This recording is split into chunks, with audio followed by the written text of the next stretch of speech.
So tonight's workshop is specifically about painting Asian style birds. So it's not just the birds, it's also the trees that the birds are hanging out on.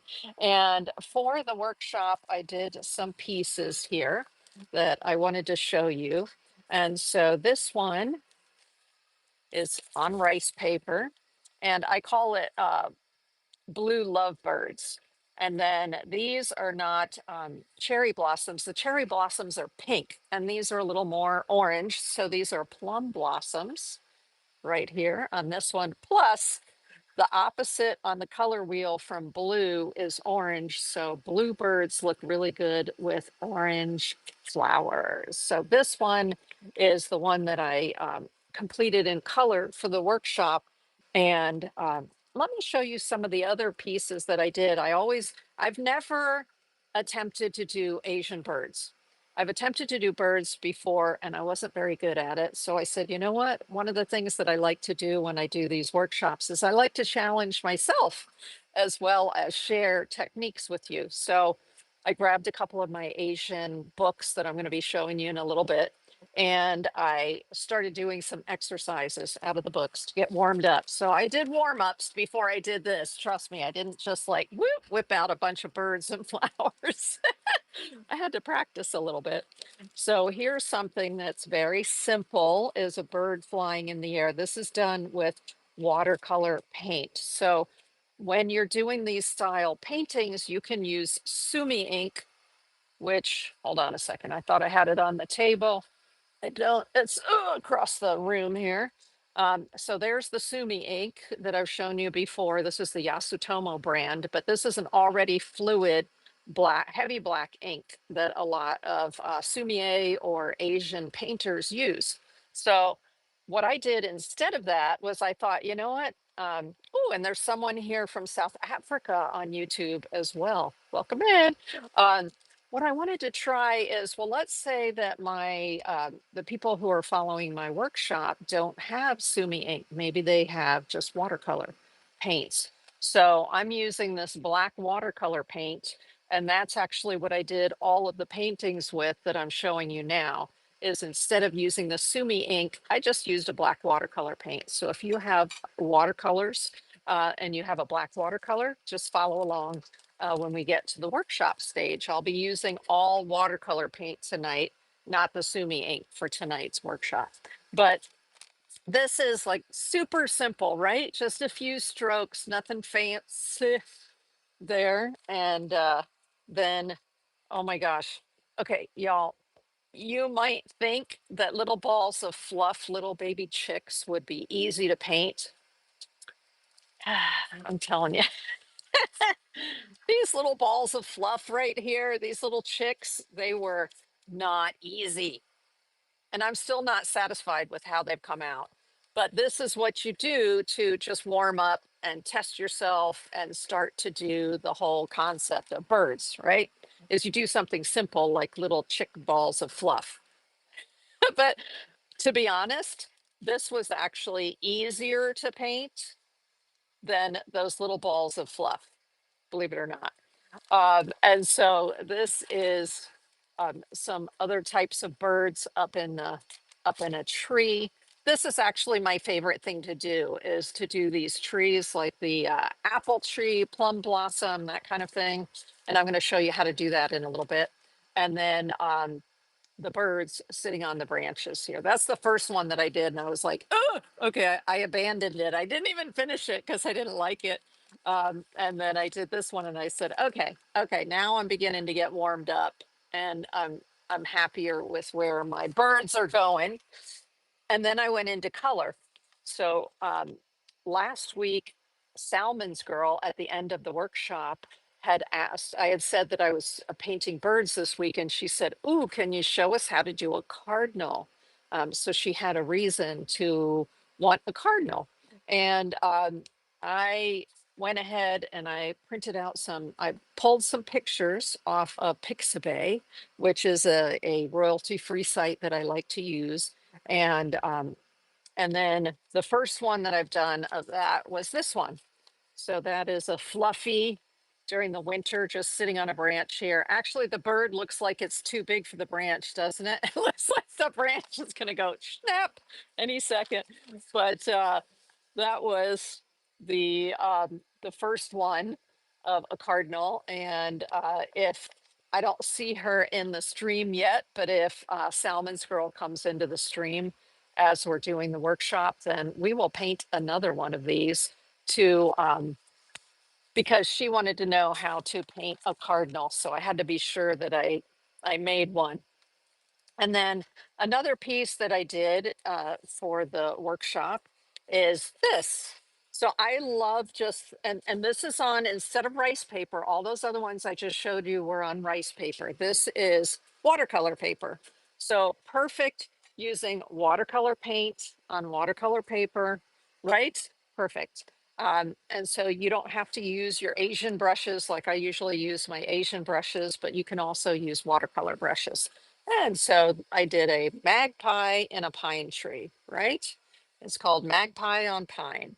And these two Chinese characters together are magpie, which when I lived in Korea, I mean, magpies are everywhere. And actually here in Florida, we have magpies as well, which is kind of fun.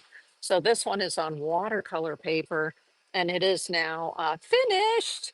I have not sprayed it with a fixative because I don't need to. If it's on watercolor paper like this, if it's thick paper, it can be mounted directly into a mat and then you don't have to do the process that I've been doing with the rice paper pieces, which is to spray them and then wax them and then mount them on a stiff piece of paper, which is all the extra work. But the cool thing is the rice paper is super cheap, super cheap. So you can just play and play and play and play. And then when you find a piece that you like, you can do those extra steps to mount it on a stiffer piece of paper. You can even mount them onto watercolor paper and then they'll be ready to mat into a painting. As part of that process, so from week to week, I'm doing a lot of painting. And this is one that I'm working on. So this is rice paper. And you can see right now it looks very light, right? Because I haven't gone in and put all the dark, bolder details. And so I'll be doing that later. But this is one that sometimes you can't put in the details, like the lines on the flowers and some of the detail on the bird. You have to wait until the paper is dry. And that's true of either watercolor paper or rice paper. You often have to get to a point and then set it aside and let it dry because all the rest of the color that you put on it just goes bleh, like that. And it diffuses. So you have to wait until it's dry in order to get your detail put on there. So this is one that I'm working on right now. Let me set this aside for a moment. Awesome. Now, let me show you the books that I used as a reference for this. The first one I've used before. It was when we were doing the watercolor flowers, the Asian style watercolor flowers. So that's a previous live workshop that I did with you. And we used this Chinese brush book. It's a Walter Foster book by Lucy Wang is the author.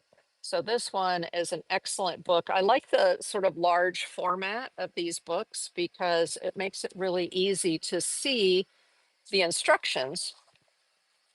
And so for today, I thought we would do this this bird in a wisteria. You can see there. But what I like is that these instructions with the strokes that showing you the steps are much easier to see when you have a really big book as opposed to a small book. So this one, excellent. And then now this is a modern version of Chinese brush painting from Walter Foster. And then I found recently an old Chinese painting book from, I think it's from the 1960s, from Walter Foster. Walter Foster's a book company that was founded by an artist, and the company is over 80 years old. So this one happens to be from the 1960s, and I was like, ooh, Ooh, let me get that one and see what's in there because it's different authors than the last one. So it's still from Walter Foster. And this big book right here was Adala, if you see there. And it's another easy Chinese painting book. And Chao Qian Chu and Xiao Yun Chen Ying are the authors of this one. You can even see the bird on the cover. So this is the book. It's half color and half black and white. But here you go. There's the bluebirds, right? The lovebirds that I took my design from. And then there's also all of the little chickies and things are in here. I'm looking for the page. There they are. So you think they're easy. They're not easy, right? It's giving you the instructions, but I'm telling you, they're not. I don't know. I don't know why. Something about birds. That's why I wanted to challenge myself to do them because I've tried to do birds before and I was not very good at it. So, but I'm going to show you how to do those fluffy chicks and we'll just see how it goes, right? Before we get into the one with color, we'll be doing just black and white. Now, let's talk about some of the supplies that we're going to be using. You're going to need at least 2 containers of water. I usually have 3 containers of water when I'm doing this kind of painting because one of them I reserve just for black because I mean, the black paint on your brush is just going to get your water super dirty very fast. So I usually have a separate one for that. One of my favorite containers to keep the water in, the main water. This is a Faber-Castell, it's a travel cup. So it actually, it's silicone and it pops down to only this big. That's what I travel with. And then you pop it back up and it'll hold your water. What I like about it is it holds your brushes like that. So I love using that in the studio. Plus I can put several brushes. I can put 3 brushes on it because of all of this tulip edge. I love that. And it'll be linked in the description of the video on YouTube by tomorrow. I go back and I add the supplies to the description of the YouTube video. Um, and I just showed you brushes. So you can work with Chinese brushes or other watercolor brushes. Now these watercolor brushes, which are your typical and what I usually use for watercolors are from Princeton. They're the Velvet Touch and I love these, but you may, for this kind of technique, you may want a brush that's a little more fluffy and traditional. You see the Chinese brushes with the fluff here? This is called a quill brush. And so, yes, it comes to a nice point when it's wet with ink. And so I find that quill brushes and what other kind of brushes? I'm looking here in my stash. I have so many brushes, y'all. Something like this. This is a Christy Rice brush where it's a filbert, it's called, where it's rounded at the top like that. That's always good for doing petals, that kind of thing. Christy Rice and her set also has a beautiful, um, this is a beautiful big round. So you need something that's going to hold plenty of ink. These are more for detail, the way that the ones that I normally use for watercolor really work better for detail when you're doing this type of painting. But those are some of the brushes, the types of brushes that we're going to be using tonight. I like to have also some place to put my watercolor paint. So some people like to have their watercolor paint in a travel tin, and that's usually what I use. But tonight we're going to use paint from a tube. So I just dropped a video on YouTube. And it is about the Winsor and Newton Professional Watercolor Revival set. So these are what the colors look like back here, this orange, green, purple, ash blue, ultramarine ash it's called, and a couple of grays, which are fabulous. So what I've done is I'm actually using a tray. This is a Corelware tray like that. It has a little chip in it. So I'm like, okay, I'll just use it for my art supplies, right? So I will put the paints out like this and then I use small amounts and that way I can use up the paint in the session that I'm doing. So these are the These are the paints right here. We've got these Revival paints that came in the 5 milliliter tube. This is the black that I'm using tonight. So it's black watercolor. This is by Daniel Smith and it's called Lunar Black. And the reason that I like Lunar Black as opposed to just a regular black, like an ivory black or a Mars black, is because lunar black separates and creates all these interesting little dots. And it's a little more like if I had used a grinding stone and ground my own pigments, it acts a little bit more like that. So that's why I like the lunar black from Daniel Smith. You see, I have a big tube of it because I'm going to go through it. Okay. And then another thing that you might consider is, for instance, when I did my birds here and I created the flowers, you see the yellow on top of the orange? If I use regular transparent watercolor on top of that orange, you won't even be able to see that yellow. So the trick is, in order to get your colors on top to show up, is to use something called gouache to do those details. So gouache this is Winsor and Newton gouache, and it is an opaque watercolor, um, but they call it gouache. So these are nice because they act just like watercolor. You use your same watercolor brushes and everything with them, but they, as long as you're using the right amount of water, which is not too much, because then it becomes transparent. But if you use just the right amount, and that's the trick with gouache that you have to learn is how much water, then it will sit on top of your watercolors. And first I had to let the watercolor dry. So I had to make sure that these flowers were fully dry. And then I could come back in on top and put those details with the gouache. So that's one of those tricks that you just learn over time, right? Now, another thing we're going to be using is some sort of dish.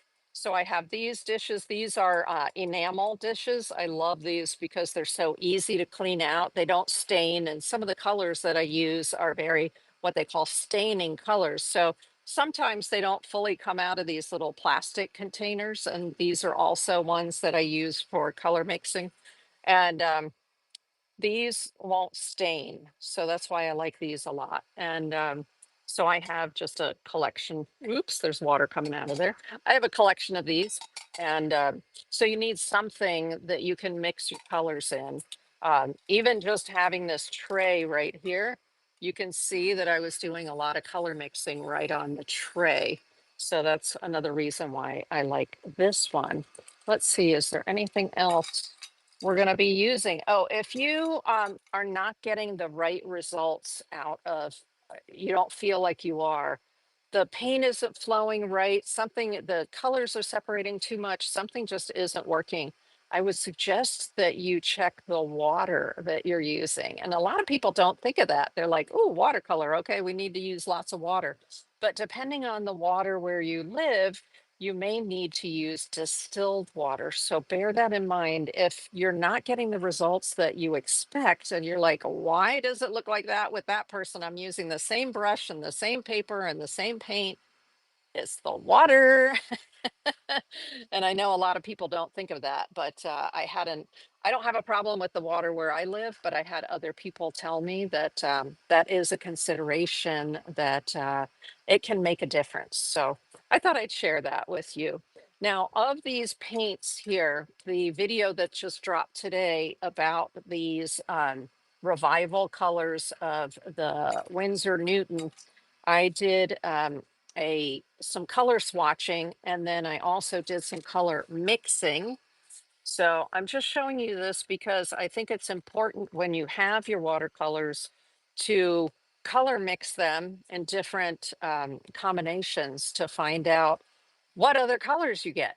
Because I had no idea that if I mixed this green with this purple, so we've got the green and the purple in varying degrees, I get this color, which is like a purple gray. And then I get this color, which is like a pine needle green. What? You know, I had no idea what the results were going to be when I did those color mixes, but it can be very helpful to do the mixes and then have your color notes here. I wrote little messages above here to tell me which colors they were. And then this will go with my swatches so that I can see what some of the color mixing is like. And I think that that can be very helpful. So if you're interested, that video did drop this afternoon on my YouTube channel. This is the little project that I showed. It's a goldfish using those colors that were in that revival set. So you'll watch me in speed time do it there. Um, the paper that we're going to use today, of course, is rice paper. Last week we were doing the Asian landscapes, and so let me show you. These are the same papers.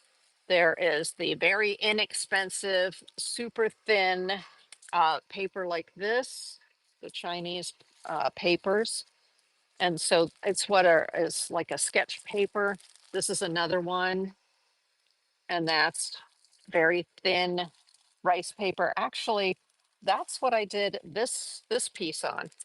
Is I was like, okay, I'm just, you know, practicing. And then I liked what I made. So thank goodness for scanners and taking pictures and editing software, right? I was able to turn it into something because I liked it. Then there's also Yasutomo, and Yasutomo makes beautiful stuff, one of which is their sketch paper. So this is the thicker rice paper that usually when I want to do an actual painting, I will go to this Yasutomo sketch paper. So we'll be using some of that today. And this is a different company. It's Ayato, I believe, Aitoh. And this is their version of that same sketch paper from Yasutomo.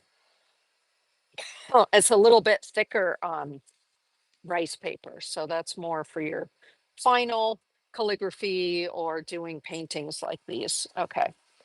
So, and then the other paper is watercolor paper. So where did I put my watercolor paper? There it is. Boop. And this is my studio workhorse watercolor paper. It's the Canson XL watercolor paper, 140 pounds. Um, I love it for in the studio. It is a cellulose paper. That means it has some tree pulp in it, but it's still perfectly fine for the experimentation and the kind of things that we're going to do. When I do final artwork, let's say I've practiced these birds and I'm feeling really confident, then I'll get myself a 100% cotton paper. And that is what I will do my work, my watercolors on. Actually, I use the 100% um, water cotton watercolor paper for all kind all kinds of mixed media. Anyway, now one other thing that I do use whenever I'm, especially when I'm working with rice paper, is I have a felt pad. So this is a nice thick piece of felt, and I usually use either black or gray because I'm working with a lot of black paint. And so that goes underneath my rice paper so that if any paint soaks through, it just goes onto the gray or the black pad like that.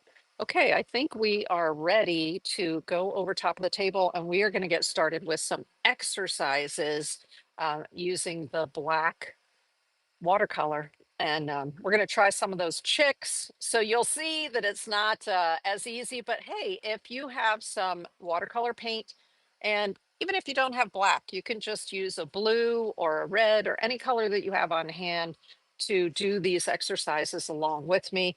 You don't have to have the Asian brushes. If you just have a regular brush, that's fine. You know, what I'm showing you is the strokes and what the form looks like, and so you can follow along with that. Easy peasy. All right, so we're going to go over top of the table and get started. There are my bona fides again. If you want to take a picture of that, that's my Instagram. I always announce what my workshops are coming up on Instagram, as well as you can see the artworks that I have available that are coming up. Fab. And we can move this up a little bit. Okay, good, good, good. We can get that out of there. we are going to start with the old book, the old book, The Easy Ways to Do Chinese Painting. I don't know if this is still available or not. Like I said, it's from, it's like so old. Do they even put the published date in it? Nope. I think I was looking for it. It says published by Walter Foster, but it does not even give, no, it doesn't even give, like, here's all the details, and it doesn't even give the date. You believe it? So that's how old it is. But I looked it up. I think it was the 1960s or so that this book came from. So if I can find it out there and it's available, I will make a link for it. But I'm always watching on Whatnot, which is an auction sales site. When people are doing book sales, I'm always asking for old books, old art books, and I'm always on the prowl and other websites as well for old art books. So this one is one that I found there. Now, what we're going to do is we're going to start on rice paper because I like to practice on rice paper. And we are going to start with just black. We're going to get into the colors afterwards. So let me just move this out of the way, and we are going to use just black. And so this is one of the enamel dishes. So here, it doesn't take a lot. I mean, the more painting you do, the more you're going to use. But the point is, paint is made for you to use. So don't don't feel like looking at the tube is precious. I spent good money on this tube, right? But the point is, use it. You want to use it. Don't just leave it sitting in your drawer. Pull it out and have some fun with it. Okay. So this is the black paint. Now I am going to start with this. This is by Silver Brush Company, and it is called a quill. So you see how it's fluffy like that, which is very similar to these Asian brushes. So this is an Asian brush, and they're both kind of fluffy, right? So either one. And I'm going to get this quill wet because I just want to see how it comes to a nice point there when it's wet. So I just want to show you how this black sort of granulates. That's the Daniel Smith Lunar Black. I'm just going to put a little bit of it out there and let it sort of settle.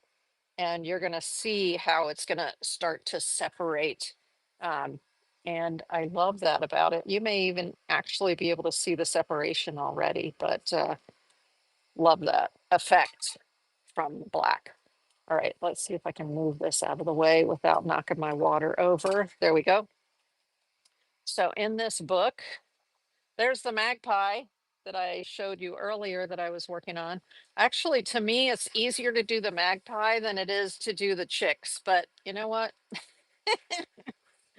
I'm going to start you with the chicks because look, they just look like little balls. They're actually pretty simple in terms of the way that they are created, but ah, simple and easy are not the same thing, you know? So what I'm going to do is I'm going to leave this. I want to leave this where you can see it. So let me pick up that brush. So I want you, can you see that? Let me see, let me see. Okay, now you can sort of see this area right here in the book, right? So let me get some of my sketch paper like this, the Oriental rice paper, and let's do some chicks, some chicks. And so I love this rice paper is very thin. Last week I told you that one side of the rice paper is smooth and the other side of the rice paper is rough. So if you want your paint to spread a little bit more and look more fuzzy, use the rough side of the paper. Like when I'm doing tree branches and things, I like to do that on or rocks. You want to do it on the rough side of the paper. So we're going to work on the rough side of the paper right now. Let me see, maybe I can move myself over this way just a little bit more. And then that way, it'll be easier for you to see these chicks. Oh my gosh, they're so cute. Okay, now you can see the granulation, it's called, the separation inside here. Ah, it's so cool, so cool. I just love it. Okay, so we are going to do some of these chicks, which are very fuzzy little balls. So I'll tell you what the elements of them are as we go. Of course, a bird has a beak, right? And then it's going to have a little round head and then a bulbous body, a little eye in there. And then it has their cute little legs, right? So we're going to start out by doing, they show you one, do this, two, do that, three, do that, four, do that. Okay. So that's the cool thing about these books. Now I've got myself plenty of black in there and I've got it where the tip is a little bit flat, which is fine. It's I if I want a line, which is what we do first in order to do the little beak, then I can just use it along the flat part right there, right? So I'm just going to take it. I can either hold it like a pencil or I can hold it the Chinese way, which is this way with the three. Either way that you're comfortable with. And we're going to start out by doing a beak like this, just a line, simple dimple. And then right behind the beak, we're going to put the eye. So there, the paint is pretty wet. So I'm just going to do a dot there for the eye. Now, what you're going to notice about the eye is you see the little V that's in there. I try to do the little V because that's going to be like the highlight on the eye. They don't show it here, but I find that makes the eye look a little more alive. Okay, so now we're going to swipe to create the top of the head. And so I want my brush to be just a little more wet. So I'm just going to dip the tip of the brush into the water to be sure there's a little more water in there. It's not too dry. And because, you know, we want these birds to be fuzzy, right? So it's okay if it doesn't come out super dark. It can be kind of gray. So we're going to do this and start from here. Yes. And just sort of get that little swoosh the top of the bird. Now, notice how because there's water in there and we're on the rough side, can you see how it's like dissipating? It's got the fuzziness around the edge. And so the control of the water oftentimes is what you need to do in order to get that fuzziness going. You want more water in your brush. Now we're going to do the back end of the body. So I put some more paint on there and I'm just going to get a little more water. If there's too much water, if you feel like it might be too wet, then you just take a paper towel like this and then you're going to tap it and that will wick away any extra water that you think might be there. Okay. So now we're going to do the back end of the body. So we've got that part right there. And then we're just going to do the body, like that. And like that. We want a little bit. Then we're going to come down here. We want the bottom of the chin of the bird. Okay. And then the part that connects it to the body. And then a little bit more water because I want it to be a little bit more gray. And then we're doing this part right here. Okay. So we've got a bird now, believe it or not, the bird body. And we need to put some little legs on it. So now I'm going to take the brush again. Now I don't want the brush to be flat at the top. I want it to be more pointed in order to get the legs. Okay. So I'm making sure that I go into the black paint. I'm dipping right here into the black paint. And as I'm dipping, I'm turning the brush and that helps to give me the point that I need in order to do the little legs. So let's do the little legs here.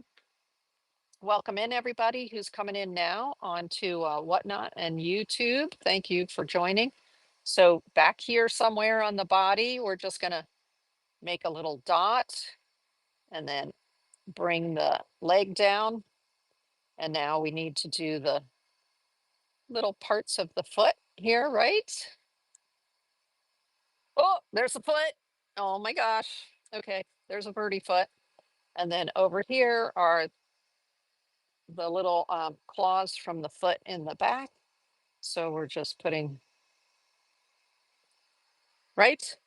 So it doesn't look like an actual bird to me, but it is a fluff ball, and it's a good, it's our practice, right? Now, right now, there's just a line for the beak, and I want it to be just a little bit, it looks like they did a little bit more to it. And so that helps it a little bit there. And then I'm going to put a little bit more right in here and do like a wing. So there we go.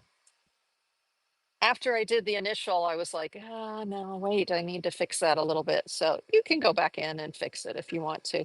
Mine doesn't look anything like theirs. I can tell you that right now. It's it's one of those things. I would have to practice this over and over and over and over and over again to hone my skill and or enable to get it to look like theirs because they've been doing it for years.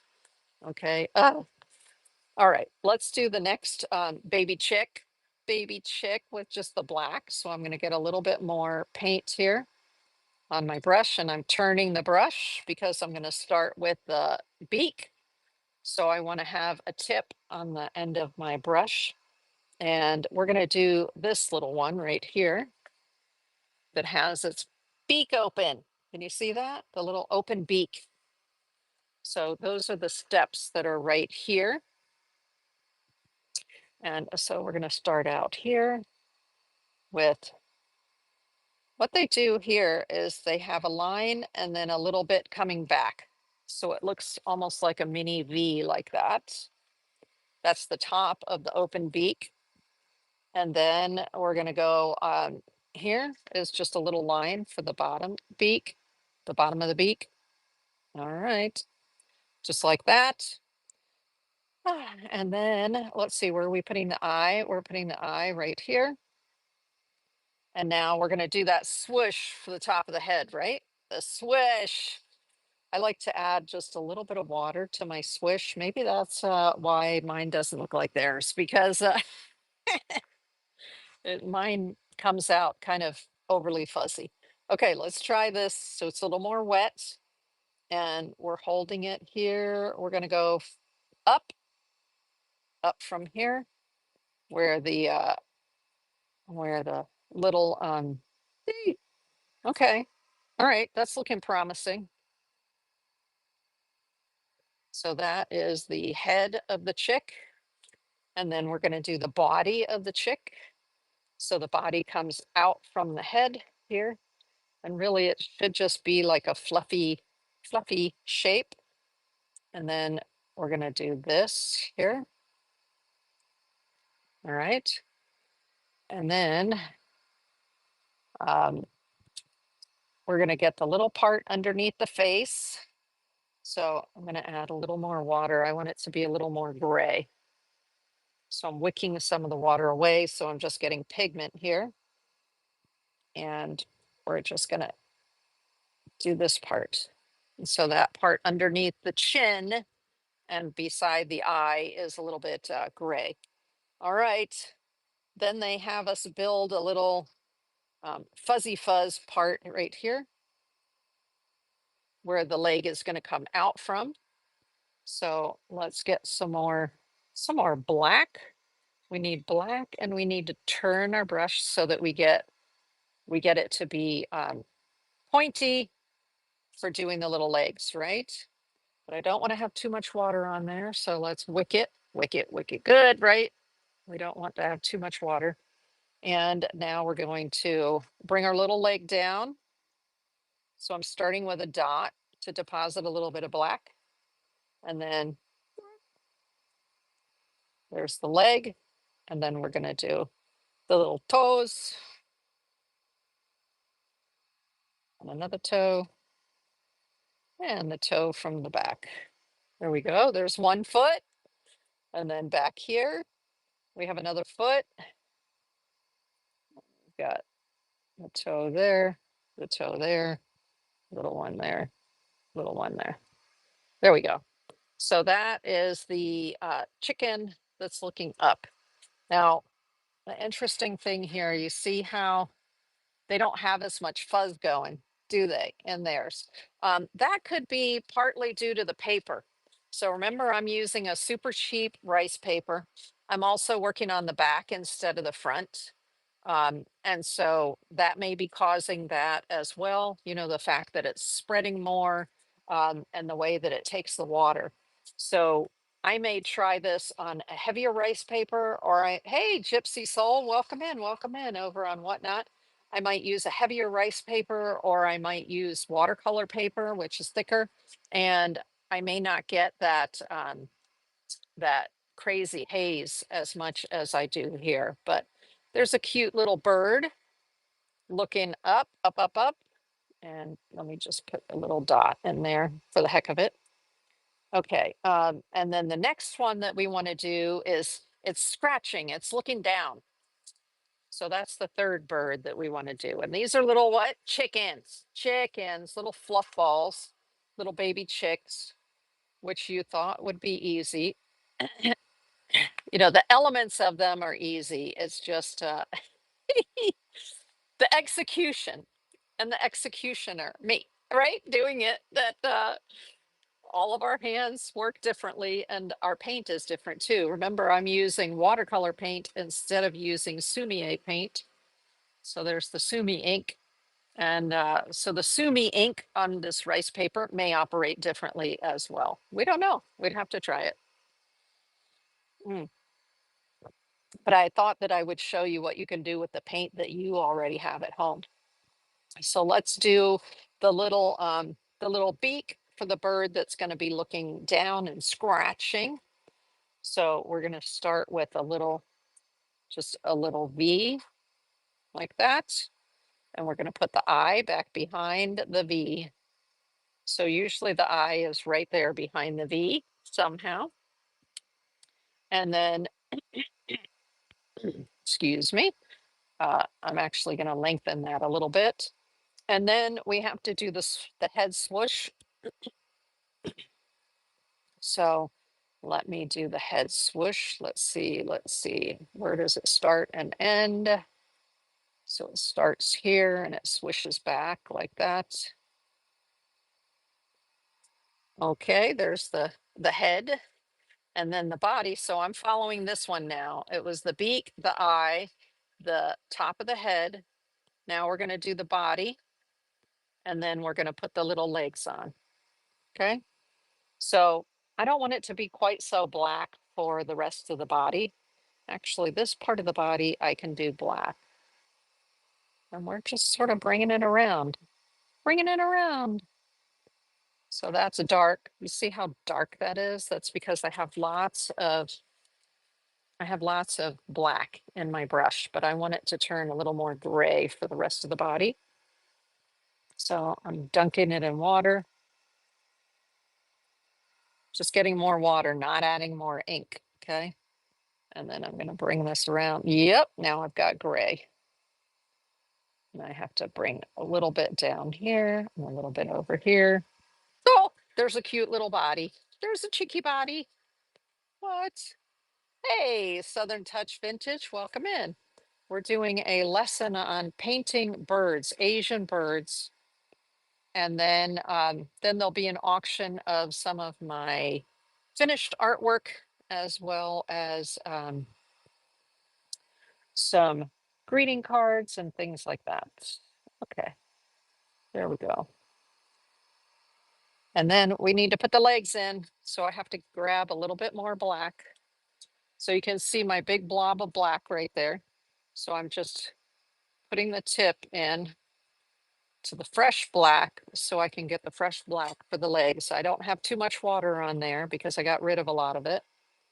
Okay, so we want to do a little foot back here. And we're going to do it like that. And then a little one there like that. And a little bit showing out there. So that's the back leg. And then we want to do the front leg over here, or that's the leg on that side. Now we want to do the leg on this side. And it's just going to come out like this. And then 1, 2, 3, 4. There we go.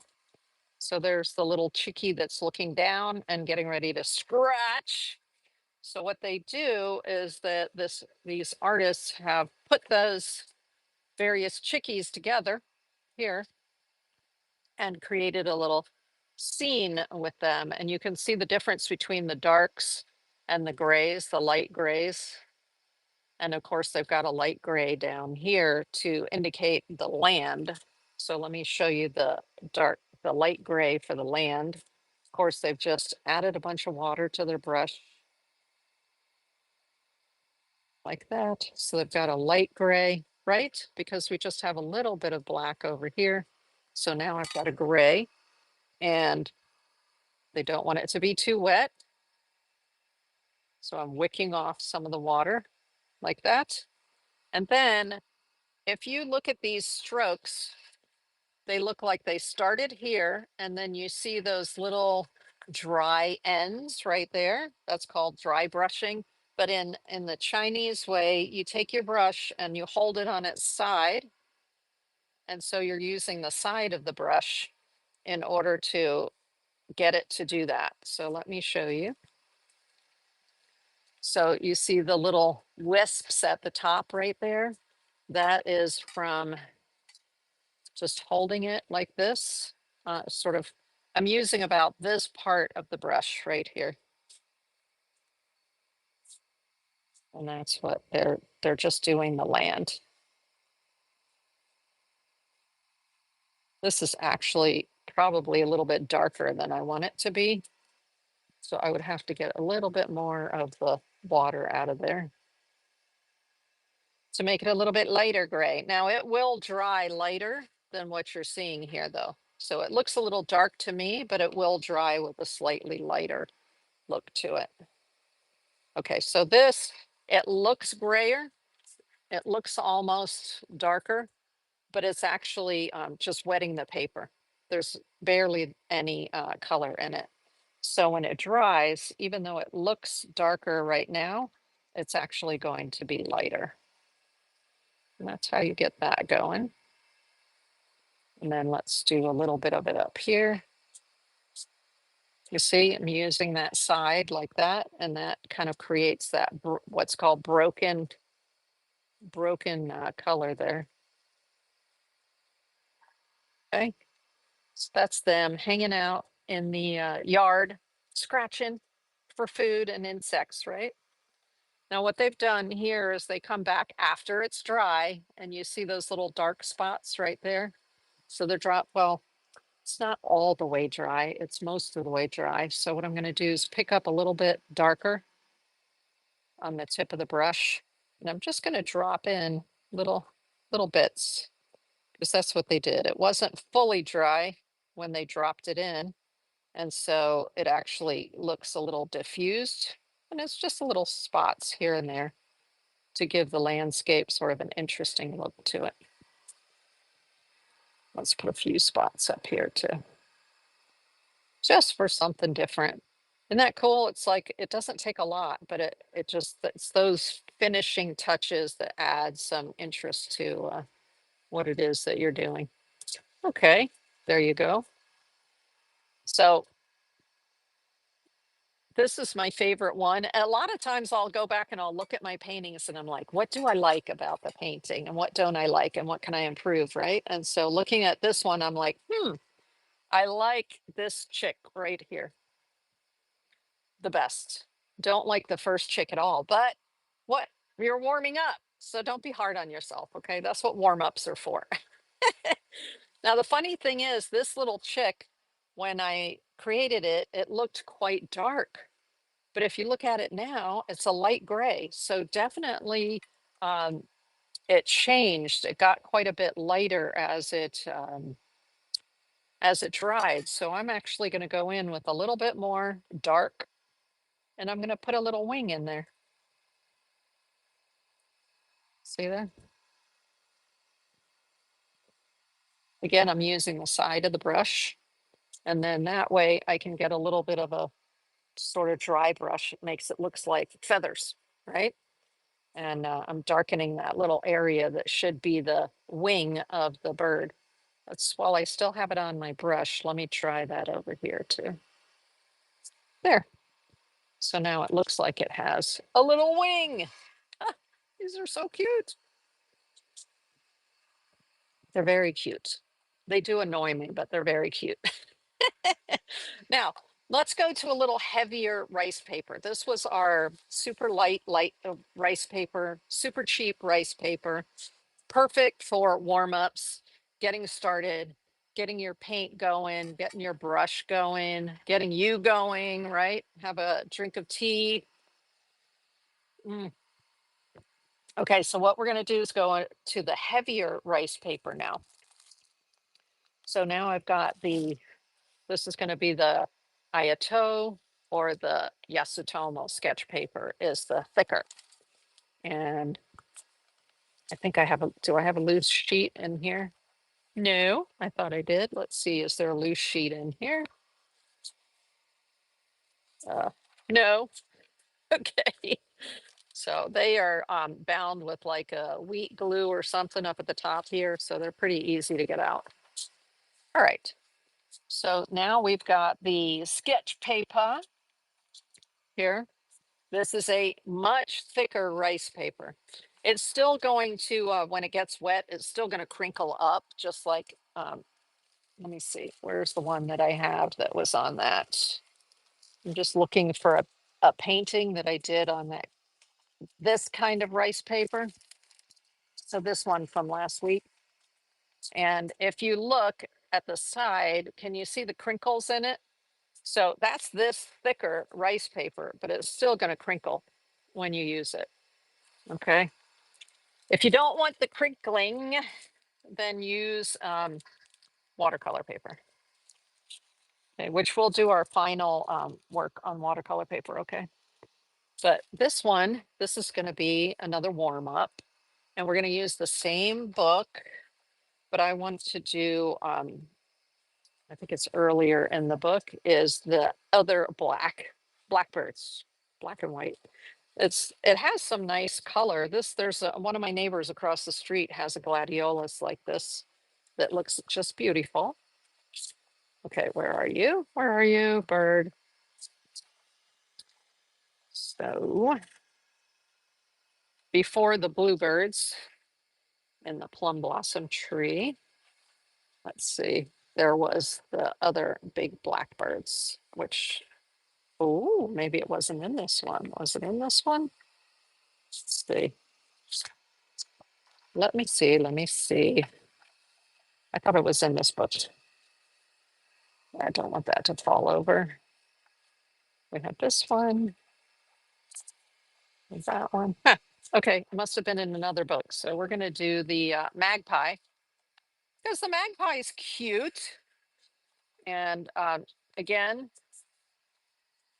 this is step by step. It shows you how to do the bird. You know what? Let me check this one right here and see if the black and white is in here. If it's not, I probably used a completely different book because when I am painting, I will go through multiple books to find subjects. Yeah, it's not in this one. Okay, so then it was in another book. And I don't even know which book it was. I have so many books on Chinese painting. So and the picture that I'm talking about right now, let me show you, is this one right here. Oops, almost have it. This one right here. So that one, but I'm not finding it. So it was probably in a different book. But this is a fun one. This is the Magpie, and it's very similar in its structure. So let's do the Magpie. Why not? Okay. And I'm going to, let's see, what brush do I want to use for the Magpie? I don't know if this one gets a good enough tip. This is a regular watercolor brush. See, it doesn't get the same tip. Okay, so what I'm going to do is I'm going to use two different watercolor brushes. I'm going to use so that you can see the effect if you don't have a quill at home, okay? But you might have a watercolor brush at home. So this is just two different sizes. Nope, let's use this one. So this is a size 6, and this one I think is a 12. Is it? Yeah, size 12. So one is smaller and has a nice tip there for the details, and one is bigger that we can get the broader strokes. So if you just have watercolor brushes at home and you don't have Asian brushes, let's do something with that. Let me see here. Oh, Emiski says, I love that painting over on YouTube. Thank you, thank you. So we're going to use these so that you can get a feel for just doing this kind of exercise with your own watercolor brushes and watercolor paint instead of the Asian brushes and the Sumi ink. Okay, so the elements of creating this painting are the bird, the pine cones, and the pine needles, right? So we're just going to do it all in black for right now. And we're going to start with, let me make sure you can see that. Yep. Can you see that? Yes. Okay. So we're going to do the bird. Let's see. I think I want to go, I'm on the rough side of the paper right now. So that's okay. The rough side of the paper is good. I'm starting with my little watercolor brush. And the reason is because the first details are the beak and the eye and the area around the eye. So I'm going to start with the little brush to do the details. Okay. This is a size 6 Princeton Velvet Touch. So let's grab some black watercolor paint. If you weren't here earlier, the black watercolor paint that we are using is Daniel Smith Lunar Black. I like the lunar black because I like the way it granulates. If you look inside there, can you see the little dots that it makes? It starts to granulate. It reminds me of when I use a grinding stone and the grinding stick of Sumi ink. It reminds me of that. Okay, so I'm going to grab some black in this nice, you see the tip there is nice and pointy, and that'll help me to do the beak of the bird here. And so we're going, the magpies are always going, gah, gah, like that. They're always making lots of noise. So it makes sense that we would paint them with their mouth open, right? Okay, so there's the top part. And then there's a skinny part that comes here. And there's a little nose mark right there. And then there's going to be a bottom part. And then just a little bit skinny, much skinnier on the bottom. Actually, I think I need to make it just slightly thicker on the bottom. Okay. The next thing we're going to do is the eye. And the eye goes right behind here. It's going to be round, but not complete. You want to leave a little bit of whiteness. So you see the little bit of whiteness that I left there? Okay. And then the next thing is the top of the head. So this brush is big enough. I think I can do the top of the head with it. Let me just get a little more paint to be sure I have plenty of paint. And we're going to do a swipe, right?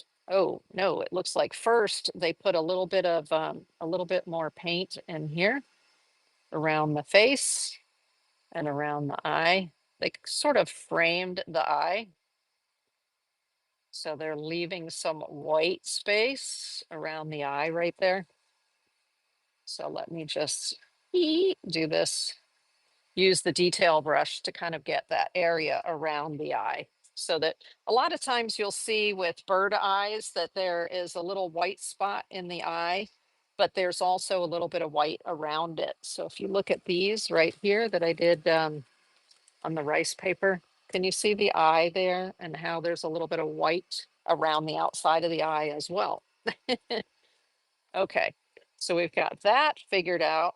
And then I'm going to hold it like a Chinese brush so I can get the right swipe, even though it is a regular watercolor brush. So normally we hold the brushes like this, like we would a pencil, right? But for this, I'm going to hold it like a Chinese brush and have my thumb and my middle and index finger on the other side like that. So I can get the right sort of swipe. All right. So let's go ahead then. And right from, there's like a little bit of hair here. And then we've got a swipe. that goes up and over. And I actually think it needs to be slightly larger than that. So we're actually going to bring it up a little bit more like that and then bring it over. There we go. Yay. So is that how big the head needs to be? I think the head needs to be slightly larger, which if I was using a larger brush, it'd be easier for me to get the larger. See, this brush is running out of water too quickly. Can you see that? Hey, Mark, Mark him in, Mark him in, Mark in Minnesota. There you go. Welcome in over on Whatnot. So you can see that I'm running out of water very quickly because of the nature of this kind of brush on this kind of paper. So I am going to go ahead and, well, there's a little bit more detail I can do behind the eye, and then we'll get to the bigger brush. So there's a little bit more blackness back in here. There we go. So that sort of highlights the eye right there. Nice. And then I'm going to dip it in water because there's a little bit of gray here. So just by adding water, ooh, it's not quite dark enough. You see how it looks super dark? It's actually just water. If you look at it on the other side, well, when I look at it through the light, I can see there's barely any pigment in there. It's almost all water, even though it looks dark here because there's a dark background. So I rinsed almost all of the color out of the brush. I need to go add a little bit more color. There we go. It's still gray, but it's just there. That'll fix it. So I'm working on the area right now, right here. So you've got the head, and then you've got the area right around the beak and right behind the eye there. Okay, that's what I'm working on. And now I'm going to go on a little bit more water and on the side here. So I just don't have as much paint in the brush. As you can see, I'm getting very dry brush because of the type of brush and the surface. But let's go to the bigger brush, which should hold more water to do the rest of the body. Okay, so that I use the detail brush for the details in the face. So now let's go with the bigger watercolor brush. This is the Christy Rice, says Creative Rebel on it. It's from one of Christy Rice's sets. Okay, so let's get some black on this one. Nice. And what we're going to do here is I need to bring more black down a little further here, down the back of the neck. So I'm just going to blacken that a little bit. There we go. And then I'm going to use the side of the brush and get some broken color, right? So it's not perfect. We've got broken color right there. And then I need to build out the chest. Let's build out the chest. So the chest comes out from the neck like this. And then down. You see how this brush, this typical watercolor brush is running out of color so fast. I mean, running out of water. Because it's not designed for this kind of work, is it? It is just running out of water and in seconds. Okay. There we go. We're getting the front of the chest. And then we want from here, we have like the front of the chest of the bird. So let me just do this a little bit. And then we're going to bring it like this. And then like this. There we go. Okay. Nice. See, it's already run out of water. What the heck? On rice paper. If I was doing this on watercolor paper, it would not have run out so fast because the paint would sit on top. It wouldn't soak into the paper like it does here. Okay, now let's get some more of that black because we have to do parts of the wing. The wing. So that is what we've done so far is the head and the chest right here. And now we're going to do the wings. So you should be able to see that. Yes, you can see that. Okay. So now the wing is going to come from here. There's a big blob here. There you go. And then let's build like the little wing, little bits of winglet. We've got that. We've got another bit that comes down here. We've got some that comes like this. It's actually looking a little short. When I look at this and how long it is, it looks like my wings are short, but that's okay because I can just make them longer. So when I'm looking at the head compared to the body, like, no, no, no, that wing needs to come down here, but that's okay because I can just sort of build out, right? The feathers right there. And I just extended it. Okay. So now, ooh, I need some more water in there, more darkness. And I need one more down below here, another feather. Okay. So those are the feathers and the wing right there. Now we're going to do the tail. We're going to bring the tail in, which is just a couple of little strokes, okay, that come into the bottom of the tail. So I always do this with a bird like this. The tail's going to go off here, but like if the bird were smaller, I'm doing it bigger because it's easier for you to see. But normally if I were doing this and planning for it, I would make the bird a little smaller so that the tail won't go off the side of the page. But I could just make the tail go up a little at a little sharper angle, right? And that way it'll all fit on here. There you go. So there's the tail. Actually, for this bird, because this bird's a little bit bigger than the one in the picture, I'm going to add just a little bit more fluff to the tail.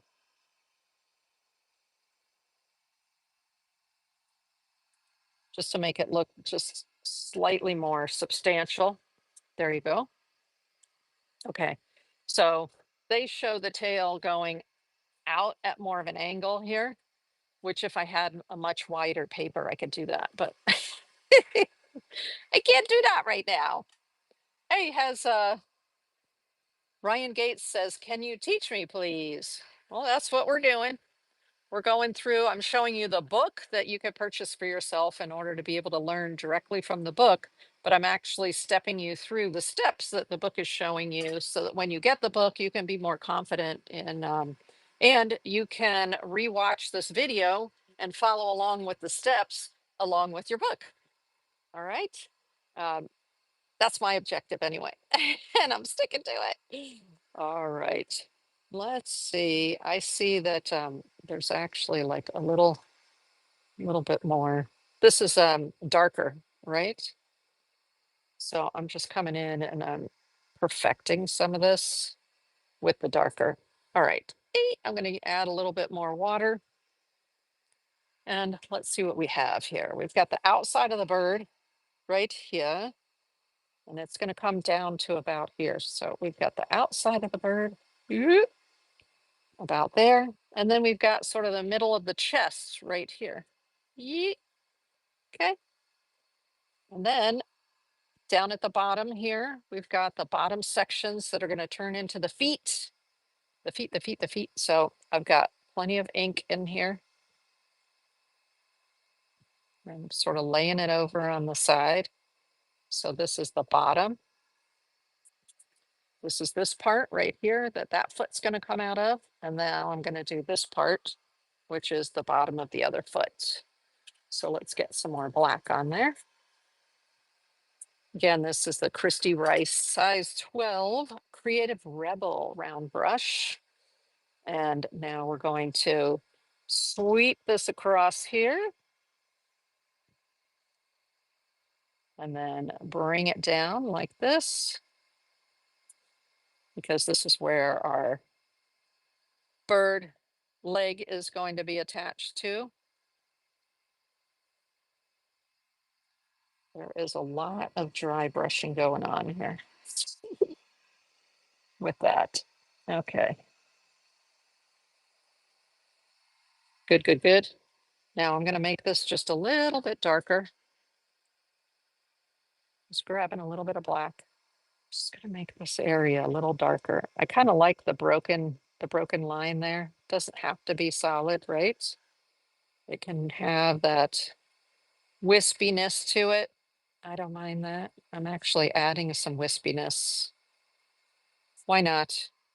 While I've got it on the brush. So there you go, right there. Now we've got to build the little legs, the little legs. So to do the legs, I am going to, actually, I'm seeing that this part of the bird comes a little bit below, further down than that, this feather that's right here. Oops. So this feather sort of comes like that. And this comes a little bit more into the body and around the, there we go. So I'm constantly adjusting. Now, once you get more familiar with your subject and your brushes and how your brushes work, um, it's a lot quicker and easier to do these. The idea is that you're doing them in very quick strokes. But I find that when I'm first learning a subject, that I take a lot of time and I sit there and make adjustments because I want my body to know what the end result, like what it needs to look like. And so I find that going back and doing adjustments to it um, helps my memory to develop what it's supposed to look like for doing the bold strokes later. Okay, I wanted to fix the eye area here and give the beak a little more drama. There, giving the face just a little more drama. Okay, so now I need plenty of black on the end right here in order to do the legs, the little legs coming down. So usually when I touch with the brush, I'm holding it there for just a moment because I want a little dot to form right here at the base of the bird's, at the top of the leg. Okay, so I've got a little dot there. Can you see that? See? Okay, and then I'm gonna pull the leg down. So the leg's gonna come down like that. And then there's actually a big area right here where it meets the foot. And then we're going to put the little claws here. And then another one. And then another one. So we've got the foot and the little claws now.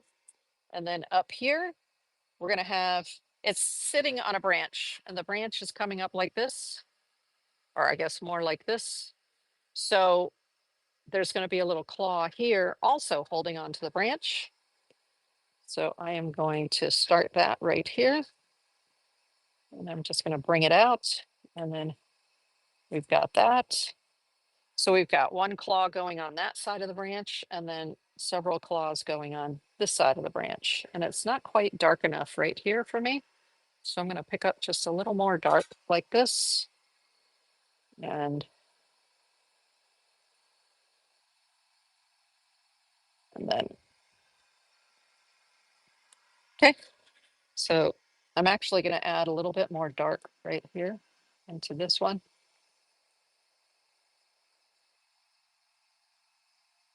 I want the claws to be sufficiently dark, all right?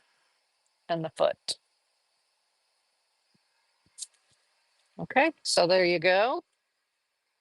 That is the bird. Now I want to darken the eye a little bit. See how the eye is kind of a light gray, but I want it to be dark. So since I have dark on my brush here, I'm going to go in and I'm just going to touch it in there to darken the eye. There, now it looks correct. Okay. So oftentimes you end up with grays that you need to darken. And it's okay to go back afterwards and darken that. Now I can see they've put a little bit of extra dark, like on this part of the mouth right there, a little bit of extra dark right in there, just to sort of give the beak a little bit of dimension, and the nose right here. Okay, so just a little adjustments.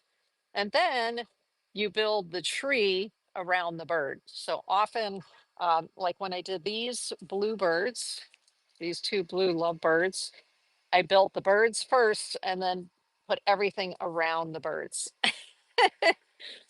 Okay, so that's how I do that. I'm going to just show you simply how I do the trees, the tree branch right now, so you can get a feel for it. And then we're going to paint something in color.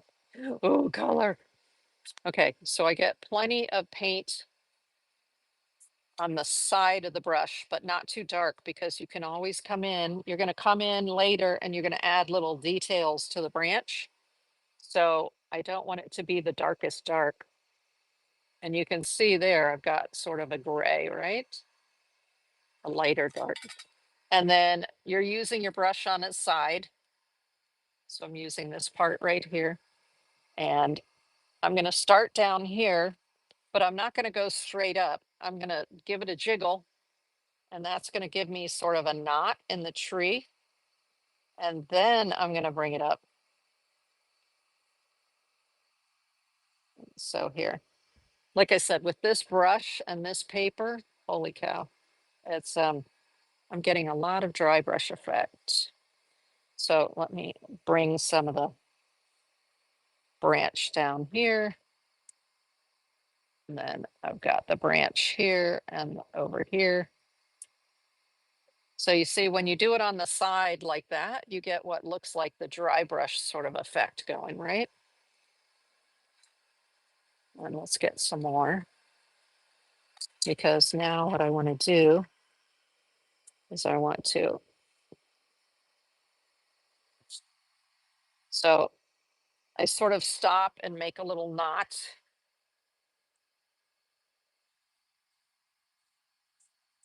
Yeah, this hardly holds anything. Oh my gosh. It's okay. It's okay. I'll live.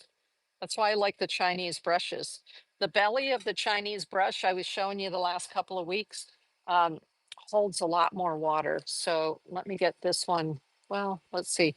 Actually, this quill would be more like um, the Chinese brush, where it holds a lot more water in the belly. So let's try this watercolor quill brush instead of an Asian brush and see if I can get more definition in the tree there. So hold on a second here. Let's go in with the quill, see what happens. So this again is silver brush and it's a quill. So it's fat back here and pointy here. And that's what you use to kind of make those broader lines. So if you feel like you have too much water, what do? You're gonna tap, tap, tap to get some of that water out of there. Okay. Somebody was asking me, can I draw a capybara over on YouTube? And it's like, no. Today our focus is on birds. I'm sure if I put my mind to it, I could paint a capybara though. I do believe that. Okay, so let's say that there's a little one coming out here. And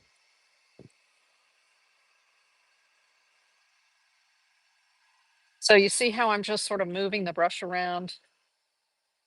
This holds a lot more water. Yeah, so I can get more effect in here. Nice. But don't be afraid to come back and like add more. But I am using it on its side, right? You see that? Okay, so we've got our branches going. That's kind of how I throw the branches in there.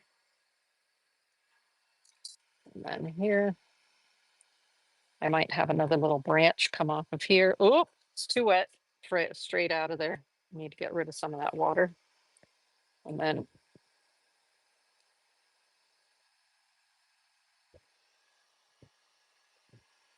right. So we're putting some other little branches on there. So that's how I would build the tree. Seems you can work faster also. Yes.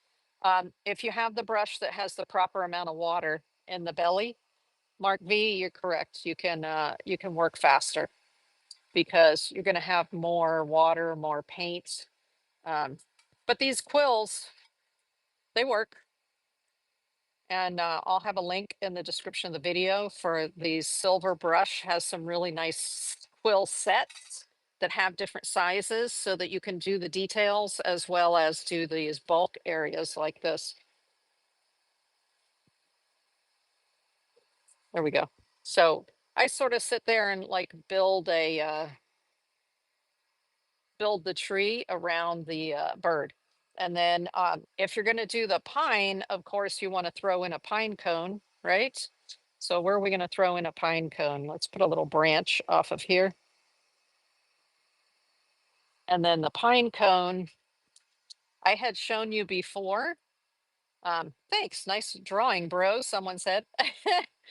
So this particular book shows the pine cone and just sort of going like this, where you're flicking your brush and just it's radiating and you're making marks as you go like that. So it throws a little, ooh, throws a little pine cone in there. Looks great. Thank you. Thank you, Mark V. And then of course you want to put pine needles. So I can use this brush to do pine needles because it has that nice tip, but I would prefer to use one with a little tip like this. So when I'm using a Chinese brush for this, this is the Chinese brush that I use. So see how it's small at the top and fluffy? When I do this, and remember when I'm using a Chinese brush, I'm always emptying the brush a little bit and getting it pointy at the same time. So this is the one that I use for little needles because it's small and it has a nice point to it like that. But let's try the watercolor brush because not all of you have the Chinese brushes, right? So let's get some of that ink on there. Want it nice and dark. And now we're gonna throw in, the branches just look like this. I mean, sorry, not branches, the little needles, the little pine needles. So we'll just throw some pine needles here. Usually you do like a nice big one like that. It's easy peasy, right? The trick is to put lots of them next to one another and build up some, so you would build up a whole bunch of them, little ones, big ones, and that's how you would get this. So let me find it. Where did I put it? Put it right here. Yes. So see, on this one, this is the one that I did earlier. This is watercolor paper. That's why exact same ink, the exact same paint, but it looks darker on here and lighter on here, right? Because of the paper. Um, Here it's sitting more on top of the paper. Here it's soaking in. But here's where I did the pine needles right there, right? So you can play around with the pine needles. So much fun. Okay. So that's just a bird in black and white like that. Now, if I felt once it was dry, like I can see things are getting so light, you can always go back in and add more darkness. The hard part is with rice paper, you can't lift color back out. So if you want to do your whole painting just in very, very, very light grays to start until you got everything placed, then you can go back and you can add the drama Like, let me use one of my bigger Asian brushes. This is one of my favorites right here. So let's use that. I have off to the side here my little brush holder that I'm trying to keep my brushes from getting everything dirty all over. Okay, adding water and then getting some of the water out there in the belly of the brush. There's hair because it's a relatively new brush. And then let's get some of the black ink here on this one. So this is going to hold a lot of color and a lot of water.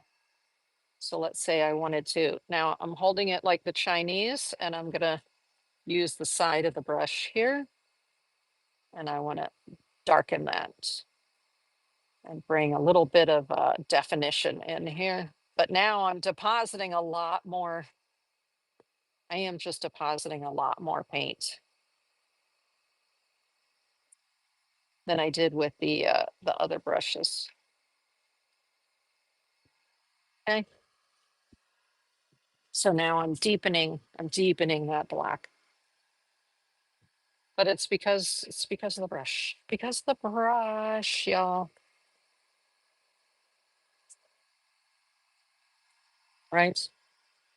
So you can come back in and darken certain areas if you want to, like that. Like, let's say the head doesn't have quite enough dark on it. So I'm going to darken the head a little bit more.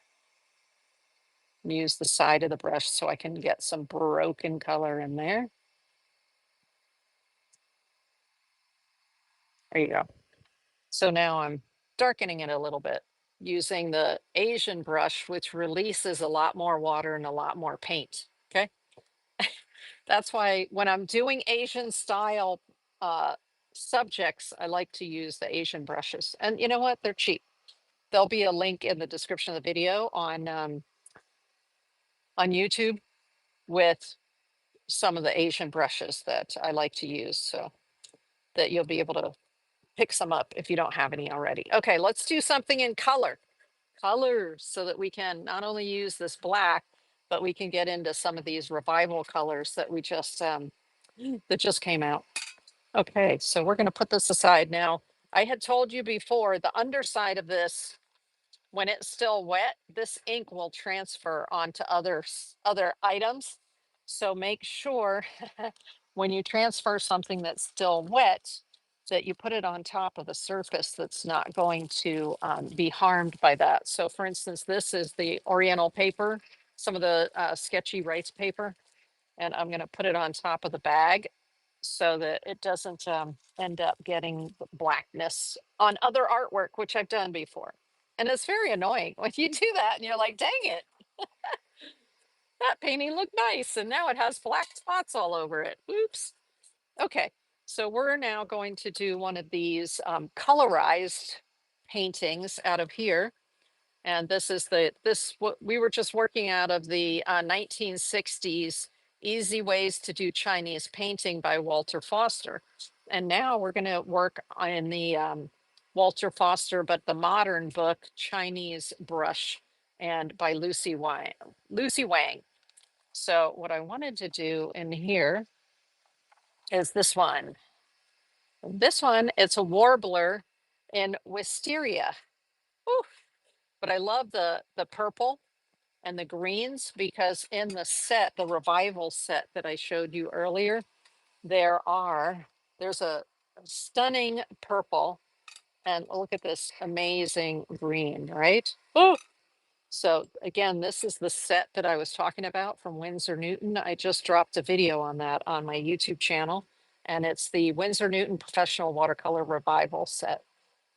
I'm looking to see if Salmon's girl has come into the stream yet over on Whatnot, but I don't see her there yet because she wanted the Cardinal. But if she shows up, we'll do the Cardinal. So again, to do a painting like this, we're going to break it down. And this artist shows you, I like the way they show the brush and the way that you move the brush for the strokes for the leaves, and they break down the bird. So we're going to do this one. And I am going to start out by doing some of we're going to do the flowers first, and then we're going to build the greenery around it. And then we'll put in this, which is the branch that the bird is sitting on. Then we're going to make the bird. And then we're going to go back up here and see the little lines that are in the leaves. You can't put the lines in the leaves while they're wet. You have to put the lines in the leaves after they're dry. So we're going to work on the bird. And by the time we're done with the bird, the leaves should be dry and we can go back up and put our lines in the leaves. Okay. And I am putting the picture right over here for myself so that I can see what we're designing. Now, I had mentioned, oops, it wants to fall over. So I had mentioned that these are professional watercolor paints from Winsor and Newton. And so what I did is I squeezed them into this dish. So this is just a Corel dish. They call it it's a 10.5-inch tray. So I'll put a link to it in the description of the video. And the colors here are Fields Orange, the Cinnabar green, which to me is like an artificial looking green, but we can play with it to make it look more natural. And then the Tyrian purple here, and that's this one, super dark. And then there is an ultramarine ash, which is a light blue, very light blue, mineral green, mineral gray, which is a cool gray. And then this is called Ostwald gray, which is a warm gray. So that's what's in here. And you can see I've been color mixing them. Now to their set, if you get the tube set, you get these 6 tubes. But if you were to buy the Revival set, and it was the in the half pans in a tin, they give you 8 colors. And one of those 8 colors is a yellow, because in order for me to mix all the greens and things that I want, I need a yellow. And to mess around, adjust the orange, I need yellow. So I got myself, this is a Winsor Newton Cotman Gamboge hue. And that's what I put as a warm yellow. And I put that in here as well to pull from. And then, is that the only thing? In the 8 set, there's also a different dark blue instead of there only being the light blue like that. But we're going to work with the colors that we have here, as well as the Daniel Smith black that I showed you. So here's the Daniel Smith black, and do I need some more black? Most of what we're doing is color, color, color. So that'll probably be enough black to even do this painting. Now I'm going to build this painting on watercolor paper instead of building it on rice paper. Okay, so we're going to use the Canson XL watercolor paper instead of doing it on rice paper. So let me get that sort of centered on the screen there. Yep. Okay, good. Ooh. Wondering, is my camera not in? Nope. That's why. Okay. We're good. We're good. We're good. So in order to work with these paints that were put in there yesterday, I'm going to spray them with some water. Okay. So you want to what's called juice up your paints. You want to reactivate your paints. So I just sprayed some water in there. Now, if you're not comfortable doing this straight, straight look at a picture and just paint it, you can always take a pencil and draw it, and then just essentially like, fill in the drawings. Okay, you don't have to do it straight from just doing it straight live. Now, I like to do it just straight from the picture using a brush, because I like it to be, hey, thank you, Ms. Mom, Ms. Mom T over on Whatnot. Thanks for sharing. I appreciate it. Um, I like to just do it straight from the brush without the outline, unless I'm doing something like a specific flower. Hey, flower gazer, welcome in, welcome in. We're doing Asian birds and watercolor right now. So I was showing using watercolors and watercolor brushes. So these are some of the watercolor brushes. This is a quill brush right here. And so I'm going to start with the quill brush and some purple in order to build the wisteria here. So love it. I got new Chinese brushes last week. Ah, yay, flower gazer. Awesome. I was talking about the difference. Like, this is probably the closest thing in a regular watercolor brush to an Asian brush, and that's called a quill brush. This is by Silver Brush.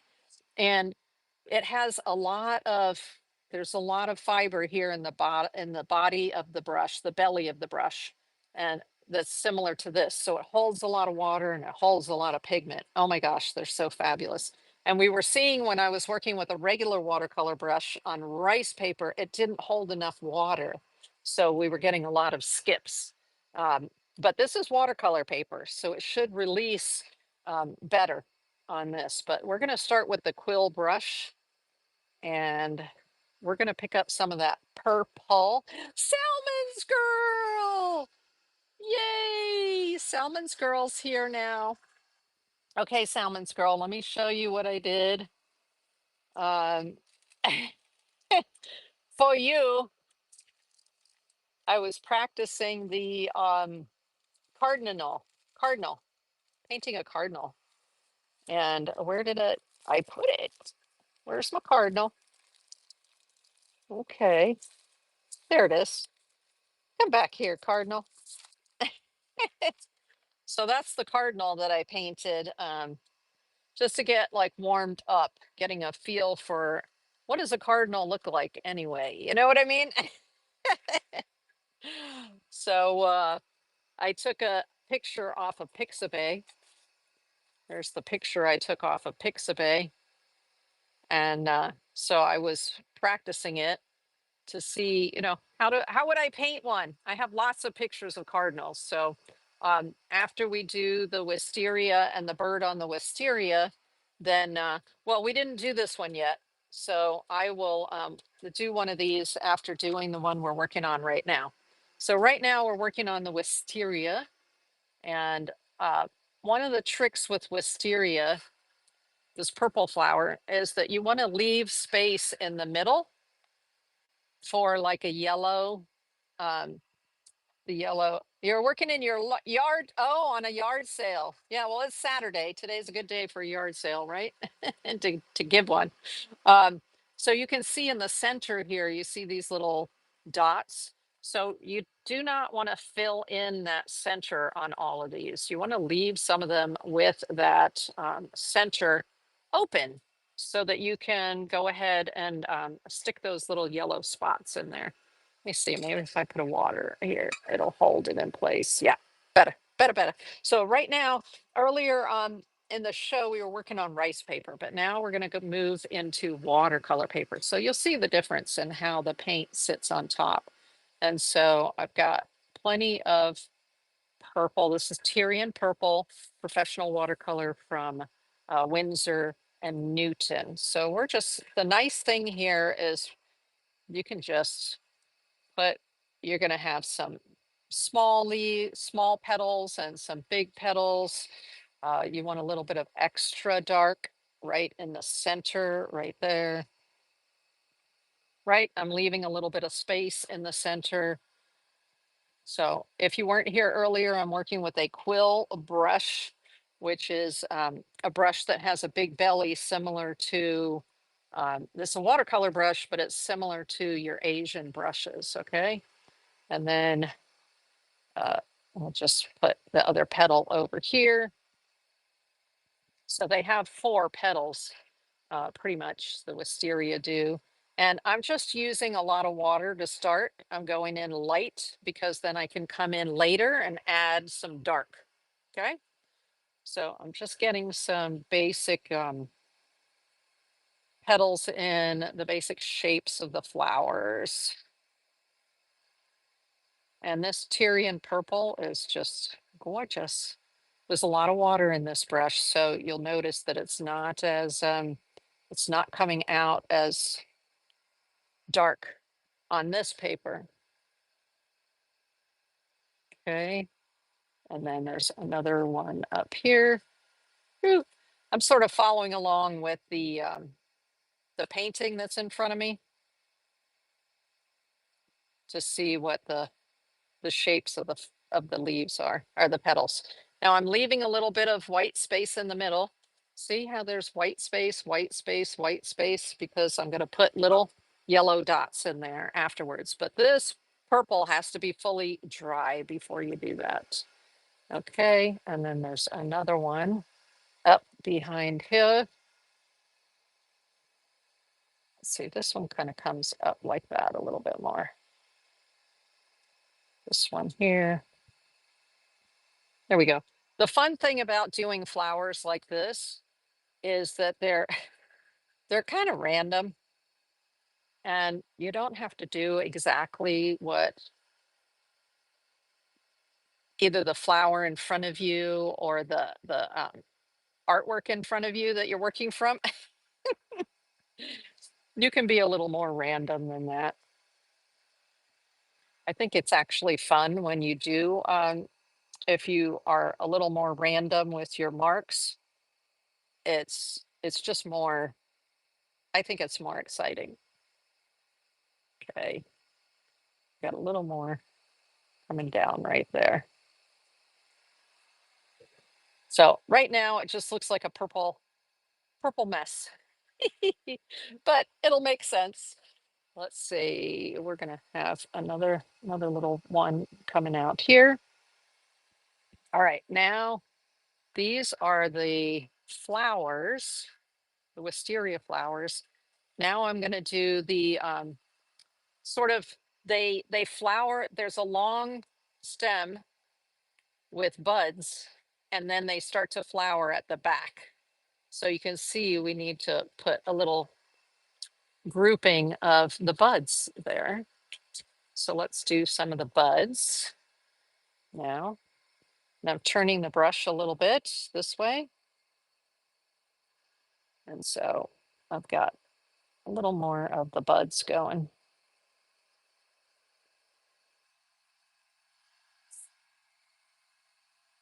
There we go.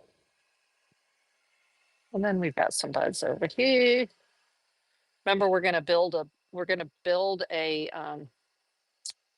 the stem on the inside there later. Okay. And I'm telling you, if you have the right brush, it makes everything go like so much faster, right? Okay, so that's that part. Then I'm going to put a few more flowers over here on this side. Now this area is left blank right now because it's actually going to have some a spray of leaves coming out over here. So we're not ignoring it. We're just going to have some leaves over there. Okay, so then over here we have another set of petals, but a little bit lighter. So I added more water.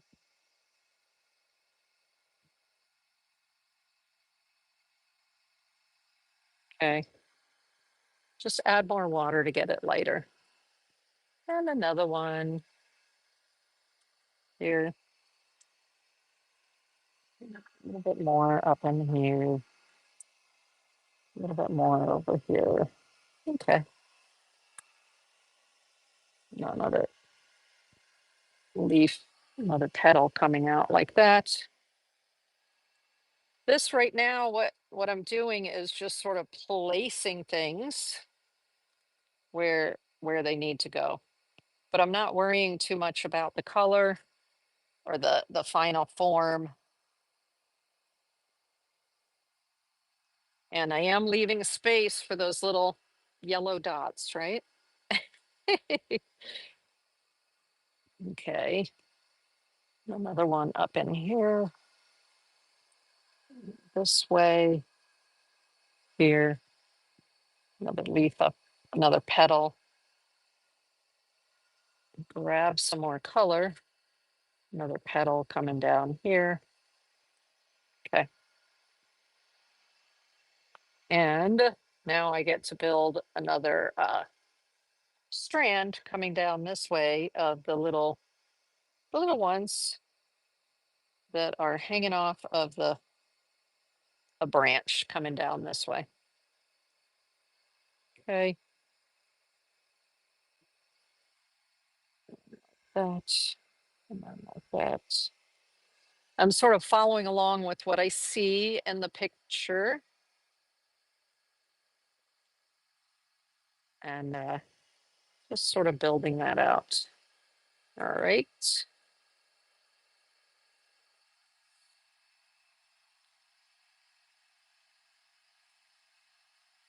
There we are. Now the bird's going to go right here. Oh, somebody said they like grapes too. It's their favorite vegetable. Are grapes vegetables? I don't know. Vegetables, fruits, tomato. I don't know. But the bird's going to go right here, down in the corner. Okay. So that's all I'm going to do right now for those. Actually, I'm going to go in a little bit heavier on the purple. So I'm really grabbing more of the purple because the purple's quite dark, but I had a lot of water in the brush. And so it was coming up light because the center of these flowers have some like heavy purple in there. So I'm just going to add in some of that heavy purple. Still leaving some white space so that I can do the yellow on the inside, right? Okay. So I'm just giving a little bit of extra dimension to the flowers by throwing in some purple.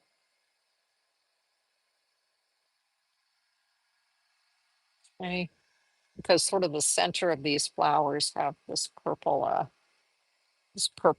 part coming out of it. Okay.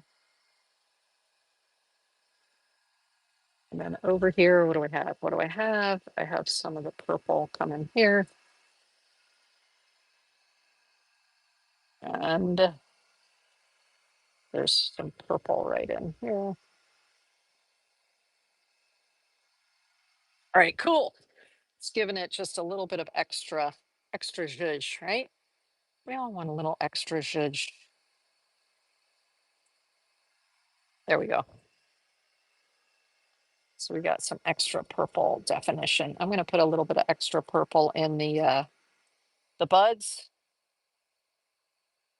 just because as they're drying, they're coming up really light, and that's because I put lots of water.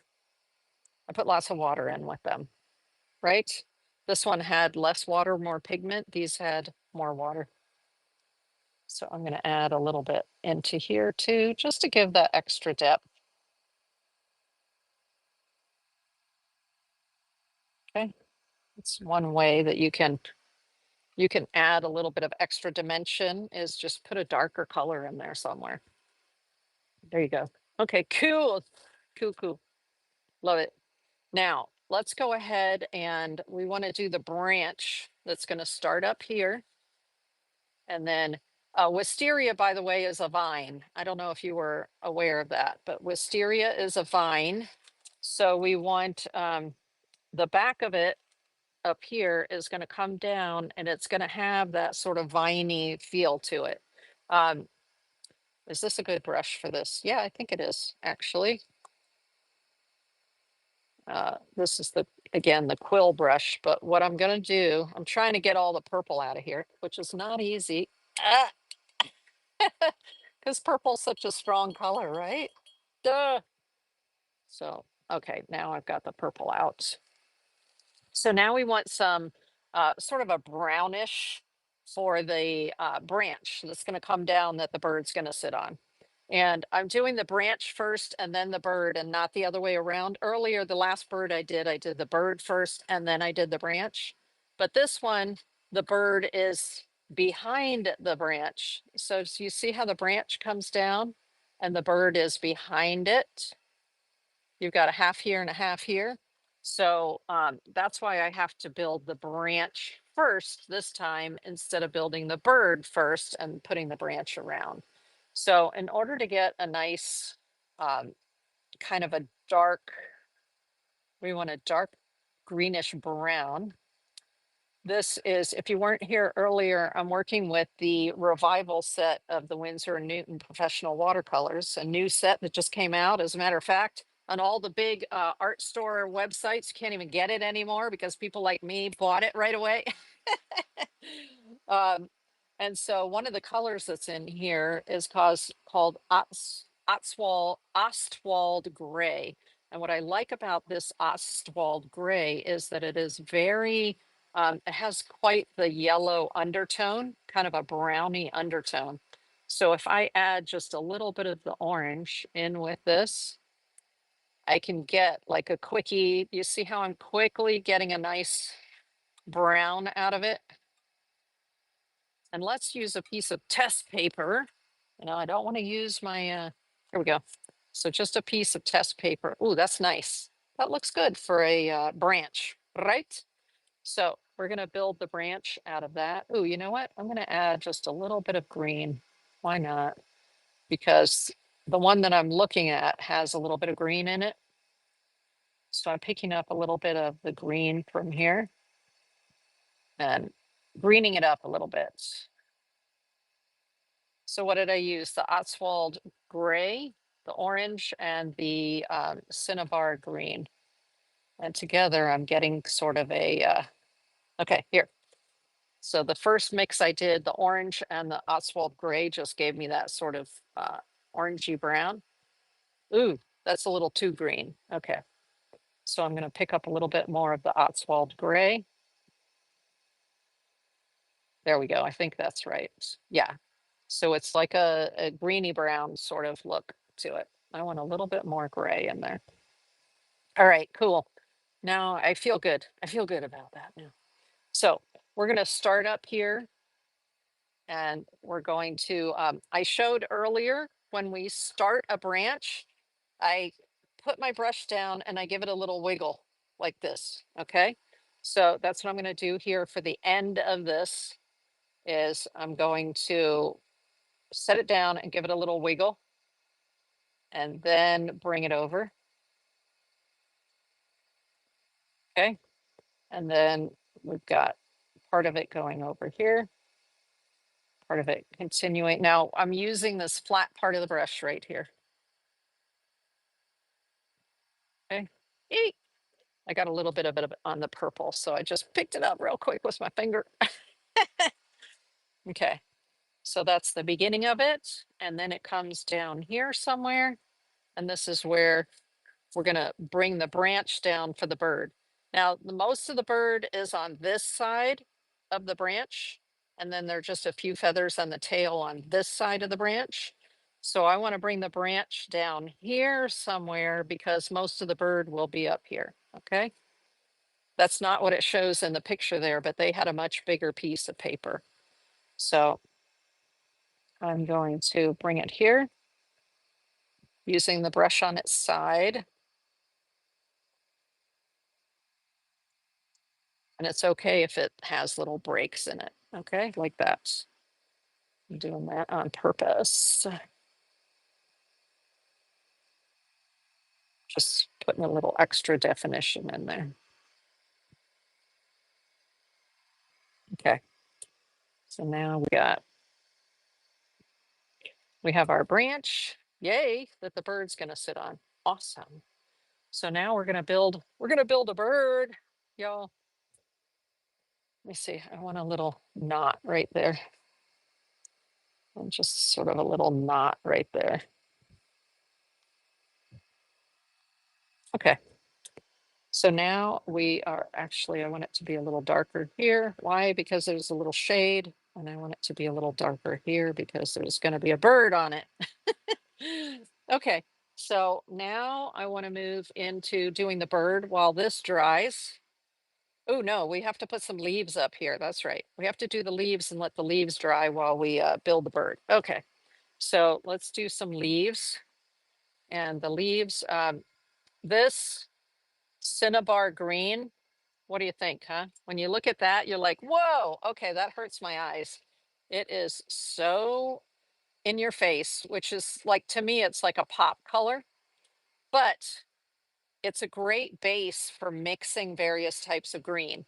So what I'm going to do here, let's add a little bit of the orange in with it. So we'll just pull some of the orange in here. And then I'm going to take some of the yellow. So we've got some yellow gamboge, right? Gamboge up here. And we're going to add some gamboge to it.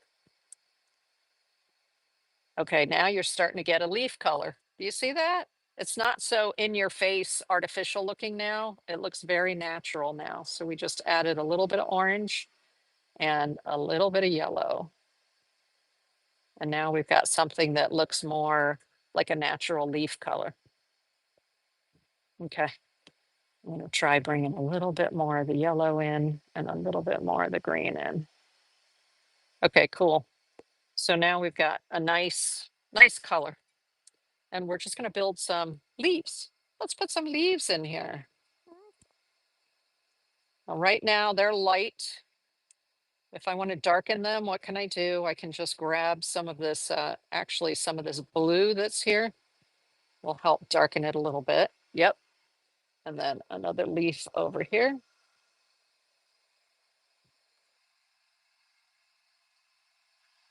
And then another leaf coming under here.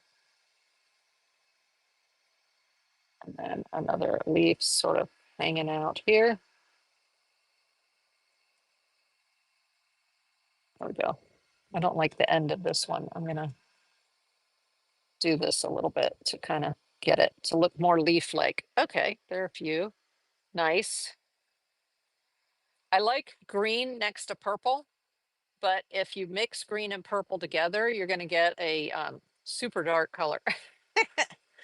Okay, so those are good leaves to start with. And then over here, there are gonna be some more leaves. So let me get this one right here. And then another little one back behind it. Nice.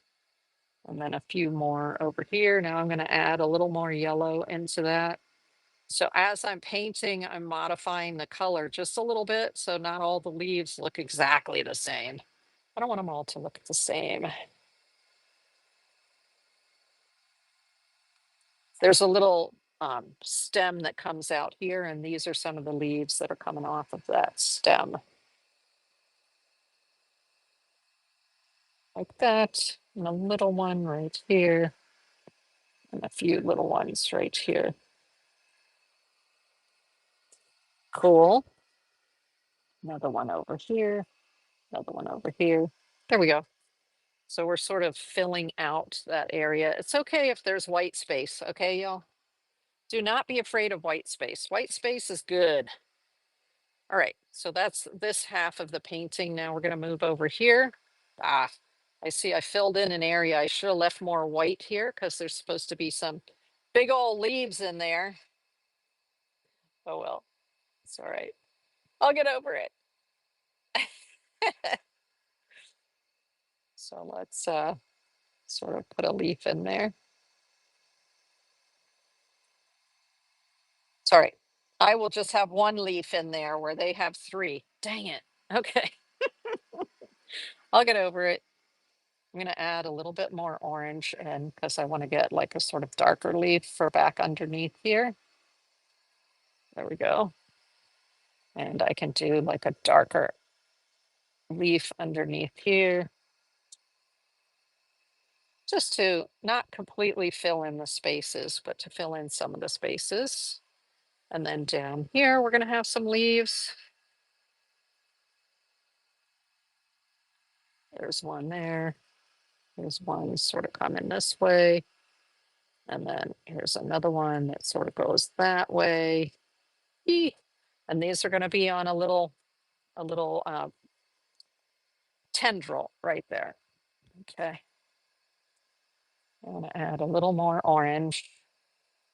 It's okay to throw a little orange into some of these, although that's too much orange. Now, if it's too much, you just take your paper towel, bloop, while it's still wet, you lift it up, and then you can go back in and throw some more of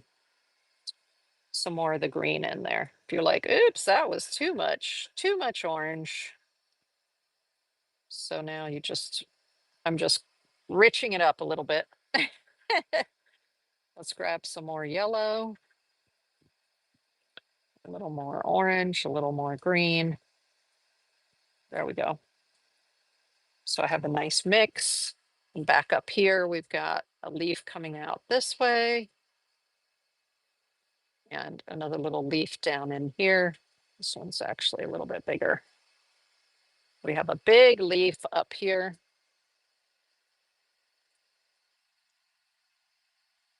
Like this.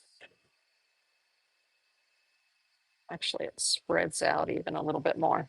There we go. So there's a big leaf back in here. And then a little leaf up in here.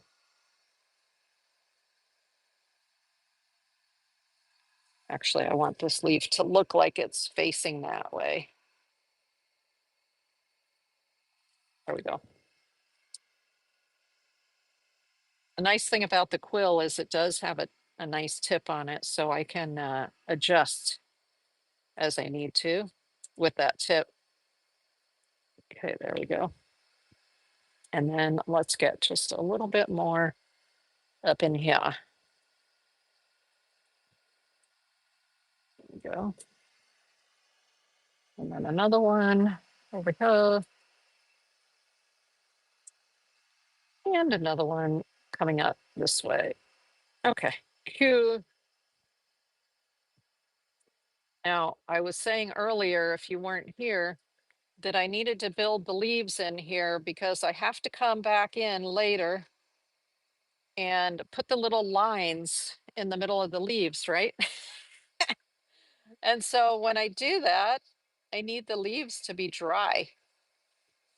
And so here, remember what I did just a little bit ago? I'm adding a little bit of the dark in here, or another layer will make it look dark, just to give the leaves a little extra dimension, right? There we go. A little more dimension here, here, why not?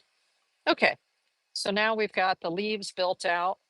We're gonna put the little stems in later. We'll put the stems in later. So let's do the bird. Oh my gosh, this is so cool. Now with the bird has some details. Like the beak area has a detail. The little fluffy feathers have details, and I'm afraid this brush is too fat here. It's gonna have too much water in it. So if I want to do the details, I need a smaller brush, and that's where this is a Yasutomo. They call it an SW3, but it's small. See, the tip is small, so it's perfect for doing details and small things um, with your paint. And we're going to start out with the black. So the black that we're using is this Daniel Smith Lunar Black. And I put it separately here. So I'm going to pick up some black. I actually don't want there to be too much water in the brush. I want pretty good black. But look at that. Look at the tip of that brush. Oh, it is awesome. Okay, so we're going to start up here and we're going to build first the beak, right? We want the bird's beak. So it's going to go like it is. Oh, it's not even as black as I want it. That's okay. So we are just building this area of the bird to start. And it's okay that it's not too black. I can always come back later and make it darker, right? I'm building the gray in there. Okay, and then the eye. Ooh, the eye has to be really dark, right? The eye. So I'm picking up just some black on the tip here. So the eye is straight back here and it goes around and up and leaves a little bit. See the little bit there? It just leaves a little bit of white. And the little bit of white is the highlight, the highlight from the lights. And then they've got like a line coming into the eye. There's a little bit of hair around or feathers around the eye. And then we've got a little bit behind the eye, right? Of feathers right behind the eye like that. Okay. And then this needs to be a little more, needs to have a little more curve to it. Okay, so we're building the face and sort of the throat area first. There's a little bit more here in the back. Comes right up there like that. Okay. And then I do need a little bit more black. So for the beak. The beak. So yes, I need the beak to be a little bit blacker there. There we go. And then the line in here is just a little more black. And there's a little more black underneath. That's why you want this detail brush, okay? Okay. So that's it for that area.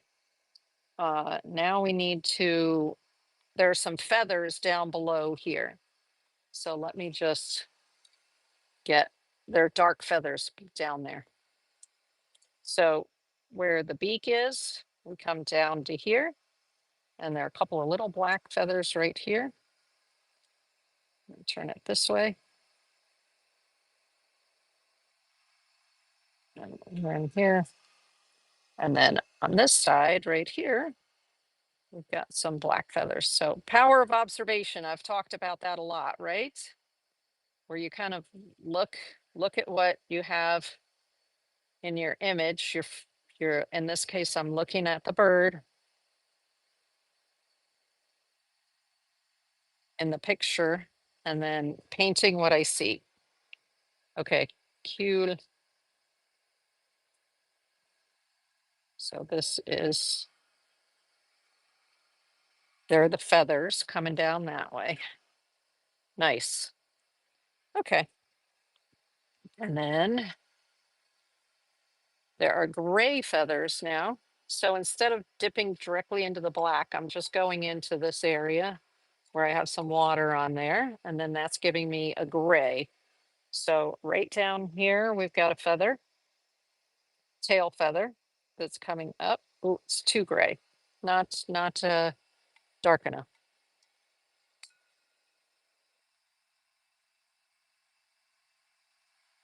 So that's coming up. And then there's another little bit over here. Gray feather there, and a few little gray feathers. I like the end of this because when you push it, you get some separation and that helps you to get little bitty hairs and feathers. And then there we go. So that is the tail portion that's down below here. Nice.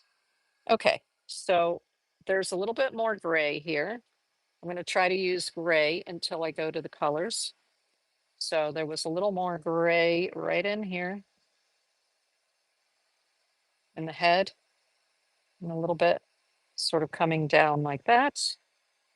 A little bit more gray here and sweeping like this. There's going to be color out here. So I'm just putting in what I see that is gray. Okay, and then the head's going to come here. So I'm sort of imagining the head comes here, comes down, and then there are little tufts of gray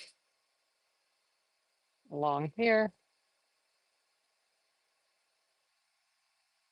with the feathers. Okay, like that. So before I put the colors, I actually want to dry that a little bit because I don't want it, I don't want those colors to sort of, mush in with each other. Okay, here we go. All right. Now you're noticing as I'm heating you see how I heat the paper and it like, it's curling on me. It's curling for the paint. Okay. And then let us, now I've got the bird has, let me show you the bird so you just see what I'm working from right there. Right? There is some black here of the little feet holding on to the this vine, but I'm not going to put those in yet because it's sitting on top of the color behind, and I want to wait until I put the behind color in and the behind color dries, okay? To put the little feet in. I don't want to put the feet in yet because as I put the color on, those feet could just dissipate with the water, right? I don't want that. Okay, so now I want to, that bird has little strokes for the feathers. So I want to stay with this small brush and not the big brush for that. Actually, I think I'm going to use the small brush for the rest of the painting because to put the little vines in and to put the lines in the leaves and the little dots in the middle of the purple, I'm going to need a small brush for that. So this is going to be the small brush to take us through. Now let's the head of the bird has a an orange, but it's a dark orange. So I'm going to take some of the orange and I'm going to bring it over here and I'm going to mix it in with a little bit of that Otswald gray to get a sort of a darker orange. Hmm. I want to have a little more intensity. There we go. A little more intense. Okay. And then this bird has a sleek head. It doesn't have a bulbous head. So I'm just going to start here and I'm making little movements to give me the impression of sort of little feathers that are coming out of here. Now, I can darken this simply by adding another layer. So again, don't worry if it looks too light to your eye. It's okay because you are able to put another layer and that will definitely help to darken it. Okay, so there we go. There's the orange head. And how far back does the orange head come? Comes sort of like this and begins getting little hairs out here. Okay, so there's the top of the head.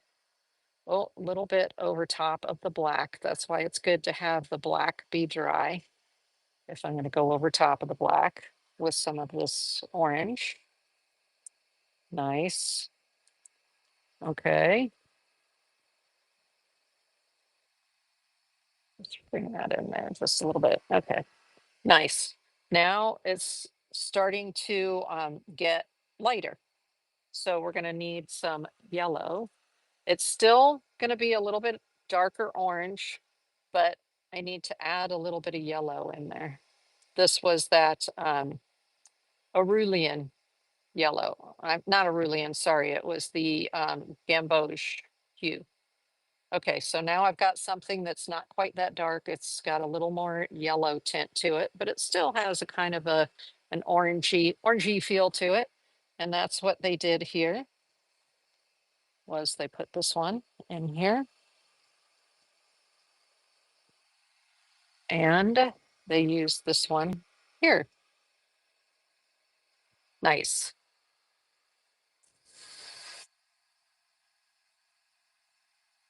Right around that, a little bit on top of there. So I don't want to use too much of this because I actually have a lighter color coming in on top of it. So I don't want the lighter color to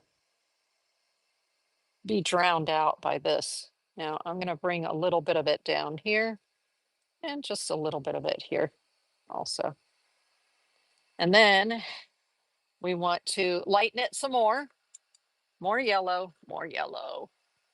So I'm just going to keep digging into the yellow here. Ooh. Okay, there's a little too much orange in there. And so I'm not getting the yellow that I want. So I'm going to clean out the brush and clean this off to get rid of some of that orange. And now we should have more just yellow. So that should lighten it. Let's see if we can get more yellow out of there. If not, I will squeeze more from the tube. Okay, that is lighter. That's a little bit lighter. Yep. So it's coming in lighter, but it's not quite as light as I want. So it's okay. I'm just putting some of it in here, and I will come back and I will add some of the yellow in. Okay, almost, almost. Now I do want like yellow, yellow. So I'm actually going to take some yellow right out of the tube. Let's grab the tube. Where is it? Where is it? Over here. So this is the Winsor Newton Cotman Gamboge hue. So I'm going to put a little bit of fresh yellow right there. The yellow itself, this gamboge, is a little warm anyway. It's not like a lemon yellow. Let me grab the brush and get a little bit of that. Nice. It's much more bright now. More bright, more bright. That's what I wanted. I was like, come on now, I need more brightness. Did you see that? This brush is super old and it just shed a hair. So they can be old and still shed. It's true. Okay, nice and bright. Ooh, I'm loving this. Okay. So now I'm going to drag it in here right over top of the one that the other colors. Because it's okay if it goes right over top of the other colors too. So we are bringing that in, bringing it out, right over top of the orange and the light orange. It's okay, because the orange and light orange will just give it a darker color in those areas. But then it'll be a nice yellow where we want it to be yellow.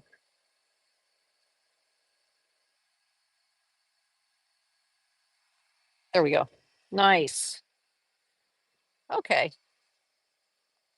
Well, you know what? Their bird doesn't look the same as my bird, which is typical, but I would have to practice this many, many more times for mine to come out looking more like theirs. Mine is much larger here than theirs has a smaller head and a with that body shape, but oh well, it's all right. I haven't done this warbler before, so this is my first attempt. I want to darken that head a little bit and it's mostly dry, so I'm going to come in with a little bit more of that same color and go right over top of it.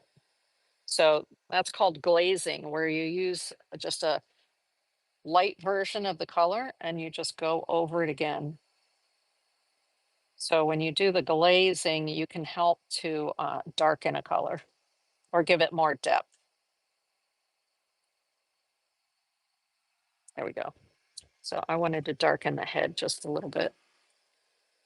And I think I want to darken this area right here too. Just right underneath the chin, the chin. Okay. We will call the head issue perspective. Yes. Thank you, Mark V. Indeed, indeed. Now, I'm not going to do the feet yet because this is still damp. And if I do the feet right now, what's going to happen is that I'm going to end up with them melting into the body. So I'm going to wait on that. And we're going to go back up here and add some of the details here. So part of the details for up here are those little yellowy orange spots for the inside of the flowers, right? So let's get some of the yellow, and I'm actually going to combine it with a little bit of the orange so that I get sort of a tiny bit darker yellow. And now we come back into these areas where we had put right? We left a little bit of white space for ourselves so that we can put little spots in there. Yes. And a little bit more here. Now, if you didn't leave yourself any white space and you go, oh my gosh, but I do want to put those, those dots in. Remember here, so you see the orange flowers? I wanted to put the little yellow centers into the orange flowers. And to do that, I used gouache. So this is opaque watercolor. It's called gouache. In this case, it's the Winsor Newton designer gouache. And that's how you can add those and make them sit up on top. As a matter of fact, let's do that just for the heck of it so you can see what it's like. I'm going to use another. Okay, where did my other ones go? There they are. I'm going to use another one of these to show you. So this is the gouache. And gouache is just an opaque watercolor. If you add enough water to it, it actually looks like watercolor and can be used as watercolor if you add a bunch of water. But if you add just the right amount of water, you will get sort of a heavy cream consistency out of it. So this is kind of like a heavy cream, and you can color it with your watercolors. So let's say I want to pick up a little bit of this orange right here and slam a little bit of orange in with it. You can do that. You can combine it together with your watercolors. But the trick is you don't want too much water. You want just enough, like Goldilocks, when you're working with gouache, and that way it will sit up on top. So even if I went and I put it over top of the purple, like here, it's going to sit on top of the purple. It's like, what? Like, how the heck did you get that yellow on top of the purple? Well, it's because I used my secret weapon. I used gouache on dry watercolor. Don't try this on damp watercolor. It won't work. It has to be dry watercolor. And the thing with gouache is you constantly have to add that tiny bit of water to your brush in order to get it to flow properly.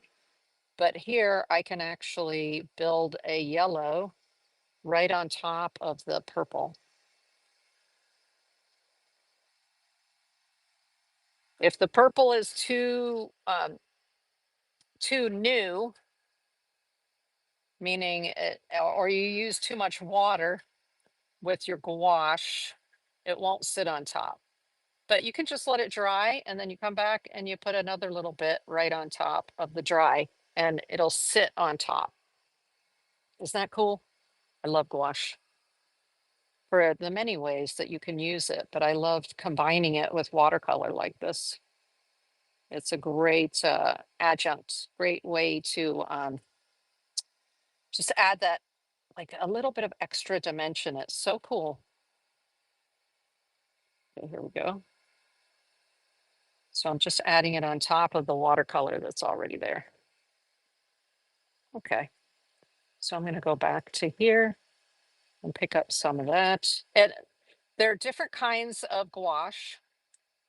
There's designer gouache, which is what this is from Winsor Newton, or some people will call it professional gouache, nor regular, like traditional. And that is water soluble, even when it's dry. Okay, just like a watercolor would be. Then there's also acrylic gouache, sometimes called acryl gouache, and that is not water soluble once it's dry. But for something like this, you might, and you're doing your final details, you may want to use an acrylic gouache on top. If that's all you have, you absolutely can use it on top of these. Okay, you see how I have to constantly be grabbing a little bit of water because gouache dries quickly.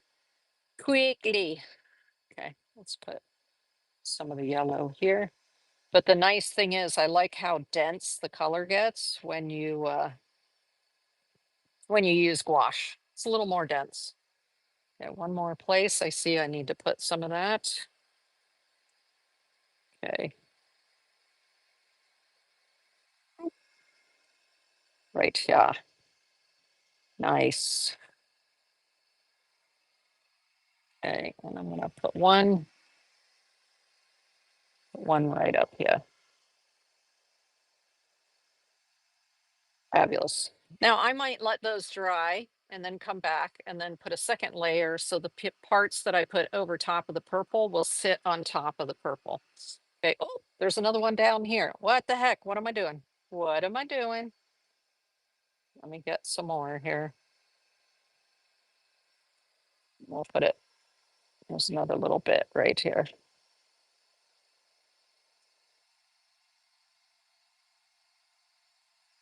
There, just for fun, right? That throwing that yellow in there gives that a little bit of extra zhuzh. Actually, since I have yellow in here of the gouache, hee hee, let's take a little bit of this yellow gouache and I'm just going to highlight some of the. Can we get a close up of the gouache in the pan? Yes, I shall do that shortly. So what I'm doing here is I'm just adding a little bit more gouache in here for definition. So you'll see it's just got that little bit of extra thickness and zhuzh to it. And I'm going to put a little bit more in here because I used most of it and I just saw your question. So let me put, so it's kind of thick. It's got a little thickness to it.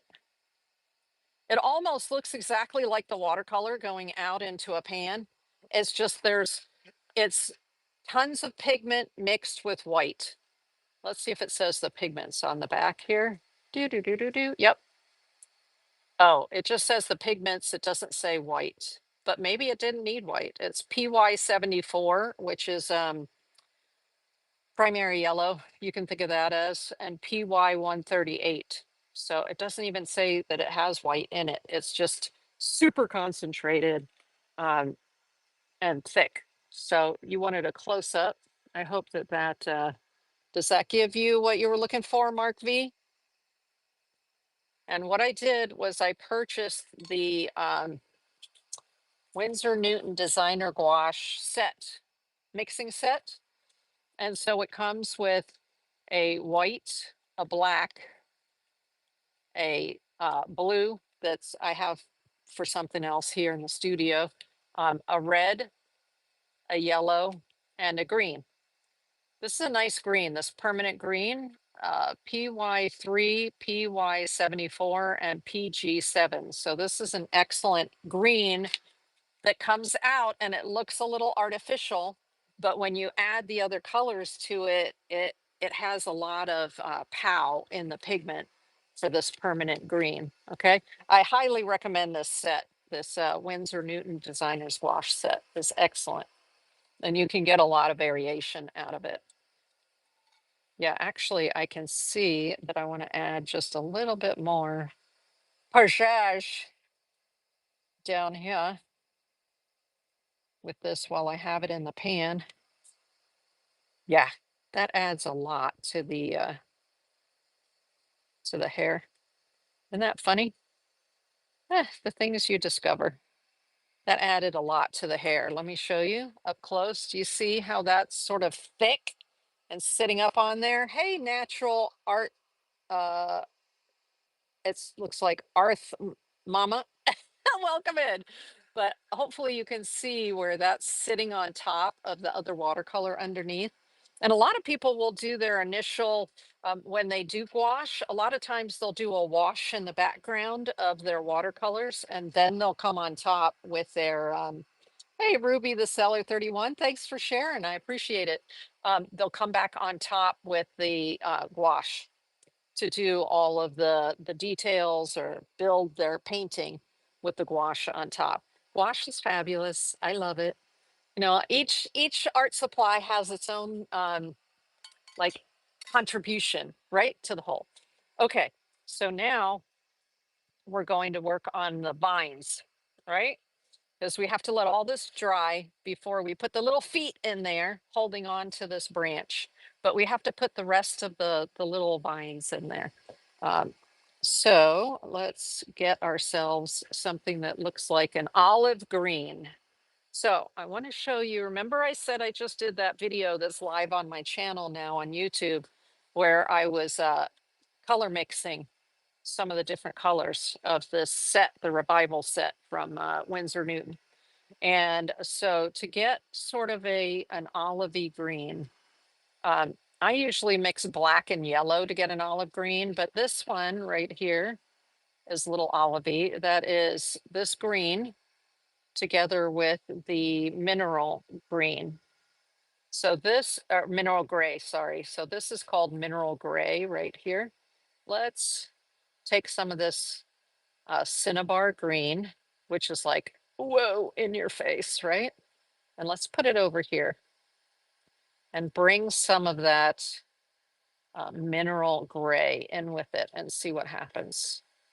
Not a lot. It changes it, definitely changes it, but I need to add some yellow to that. So I'm going to grab some of the yellow that we just put out here. Do, do, do, do. Let's grab the yellow and bring that in there. Okay, now we're getting closer to what I need, but it still doesn't look olive enough, right? It doesn't look olive. Now this over here, this Ostwald, all right, let me read it. Ostwald gray that's in the Winsor Newton revival set has a yellow undertone to it. So let's take a little bit of that gray and let's add that in. Yeah, now we're starting to get something that's a little more olivey, a little more olive-like. Let's just grab some of that orange. Why not? Yep, now we're starting to get it. I'm always, you can see, like grabbing different stuff that's I've already mixed on my palette here. Okay, now we've got something that looks a little more olive. I need a little more of that gray in there to make it more olive. Okay, I'm going to show you the typical olive that I mix. Right now I'm working with this set, but I'm going to show you the trick that I do to get gray often. I'm going to move this out of the way because I don't want anything to happen to it. Okay, black. All right, this is usually how I get olive green. Black, that's too much, but that's okay. Not to worry, I'm not going to use it all. And yellow, okay?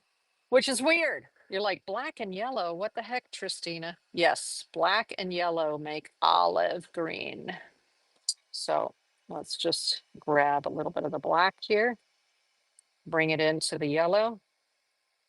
Ta-da, olive green. What? Yes, that's one of my favorite like quickie mixes. If you need if you need an olive, y'all, black and yellow, which is completely unexpected, but I learned that in a color mixing boot camp that I took at the Boca Museum Art School years ago. And I was like, okay, that is incredibly useful. I am going to be able to use that a lot. And sure enough, here we go. Beep, olive, right? Olive green. Crazy. I actually want it to be just slightly browner. So what I'm going to do here is I'm going to add some of that Ostwald Ostwald gray, right? And the reason is because the Ostwald gray has a little bit of yellow undertone to it. There you go. Now it's kind of a darker, right? Now we're ready. All right, let's bring this back. You see why I have a bunch of these? Because it's just so convenient. Okay, so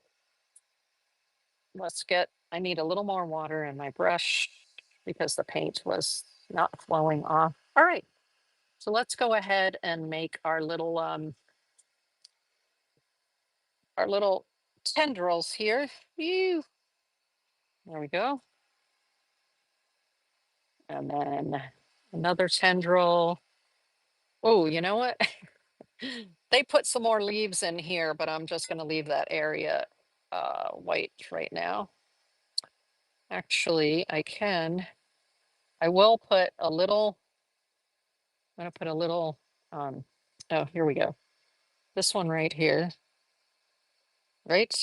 Has like, beep, like that.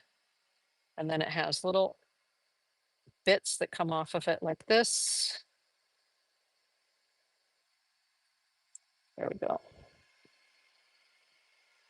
Cool. And then we're gonna do this over here. Same here. We've got something, a little more water. Something that like comes down here.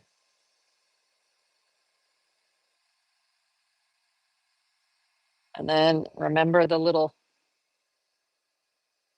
bits to sort of hold it into place like that.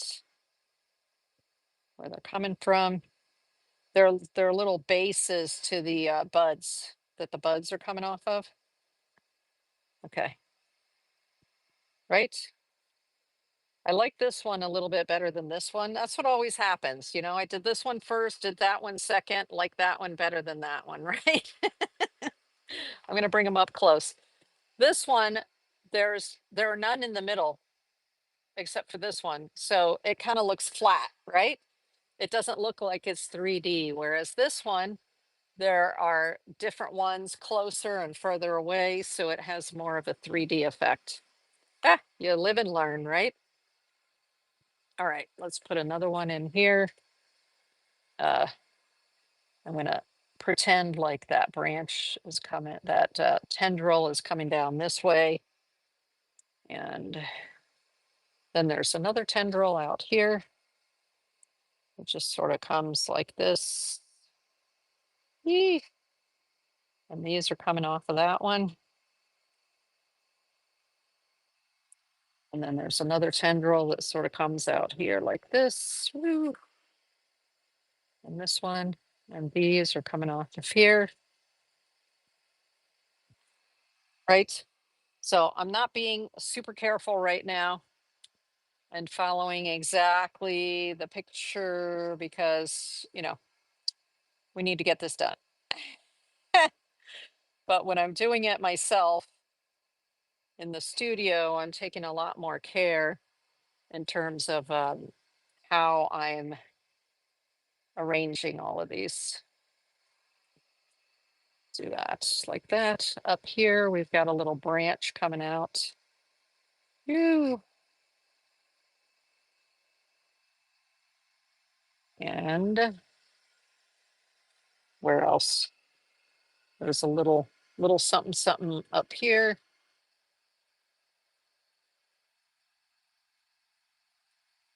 Like that, right? So I'm just going around and throwing in a little bit more of this sort of olive color. There's another little branch that comes down in here and goes back behind that leaf. Okay. So you've got space to fill here. Just look and see what you have and where you could put more little branches in. Okay. Now we do need to do the center of the leaves. So let me get a little bit more black and bring it in here. And you see how that instantly gave me a little bit darker version of what I was just working on. So now I can come in on these leaves and just add like a, right? If you want, you can add like the little middle of the lines of the leaves. I'm going to actually bring it a little bit darker. Perfect. See, that is awesome. And so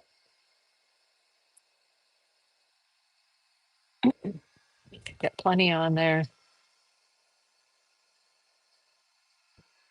Just adding a little bit of dimension to it. Awesome. This one up here. Like that. A little bit in here, like that. Right? So you're just going around to your leaves and adding a little bit of something, something to them, little zhuzh here and there.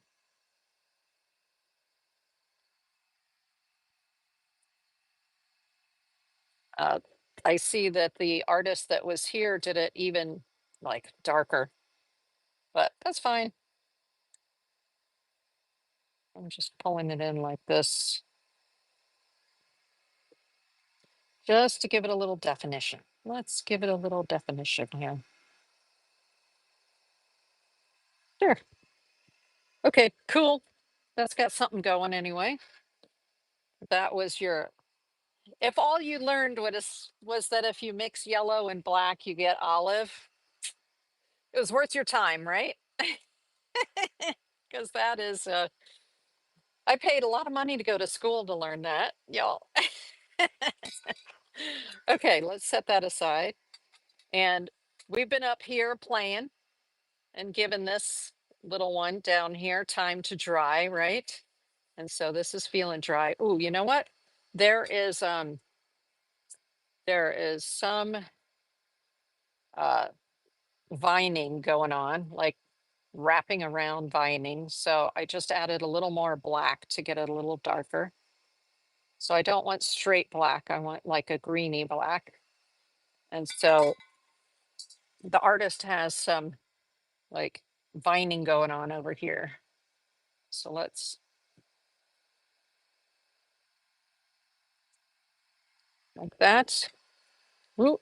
I'm just sort of doing that. And doing that. And then it doesn't look like that, but I'm just doing this quick. And then I'm actually going to put a little bit of vining here.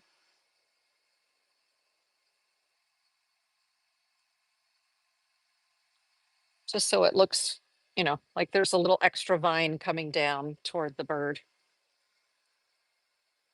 And I'll probably go up and mess around with that a little bit because I don't like the way it looks. I don't like it.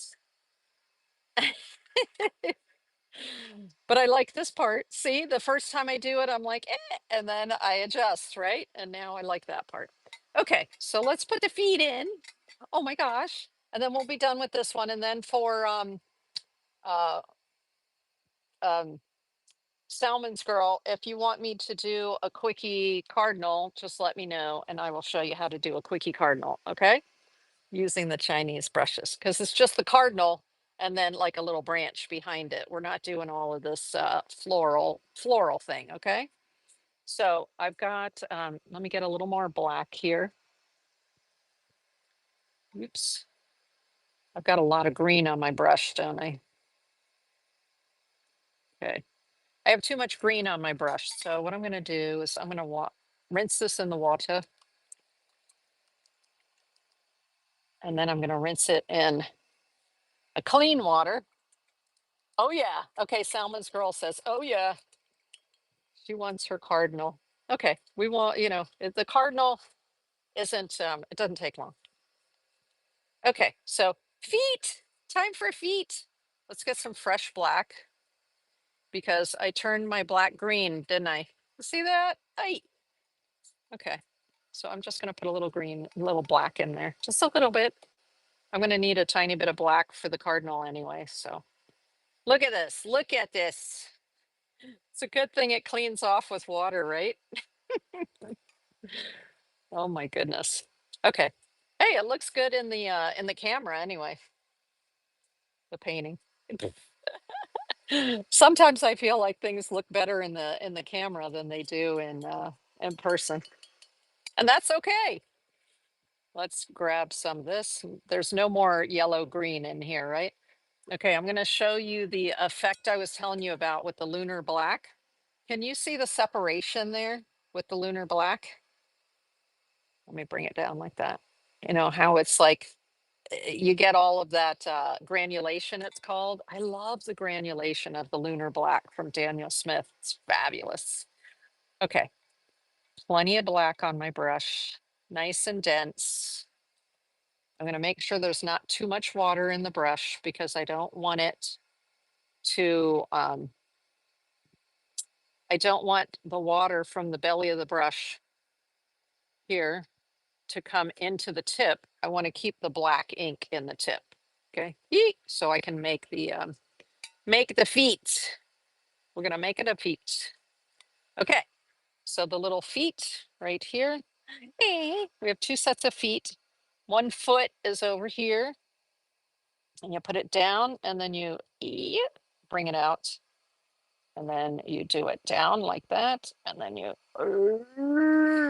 bring it out. Okay. So there's that toe. I think I'm going to do one more. Yeah. Like that. And then you want a little one.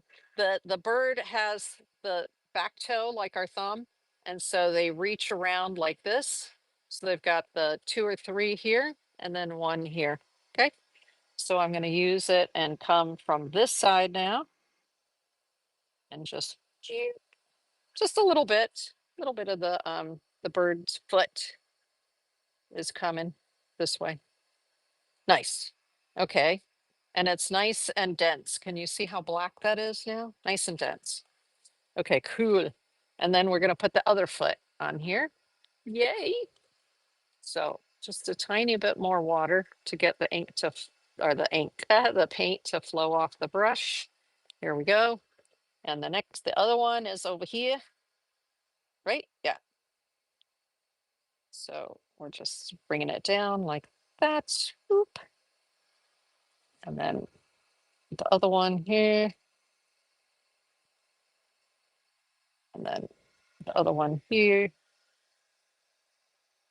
My brush tip keeps separating on me because there's not enough water in it.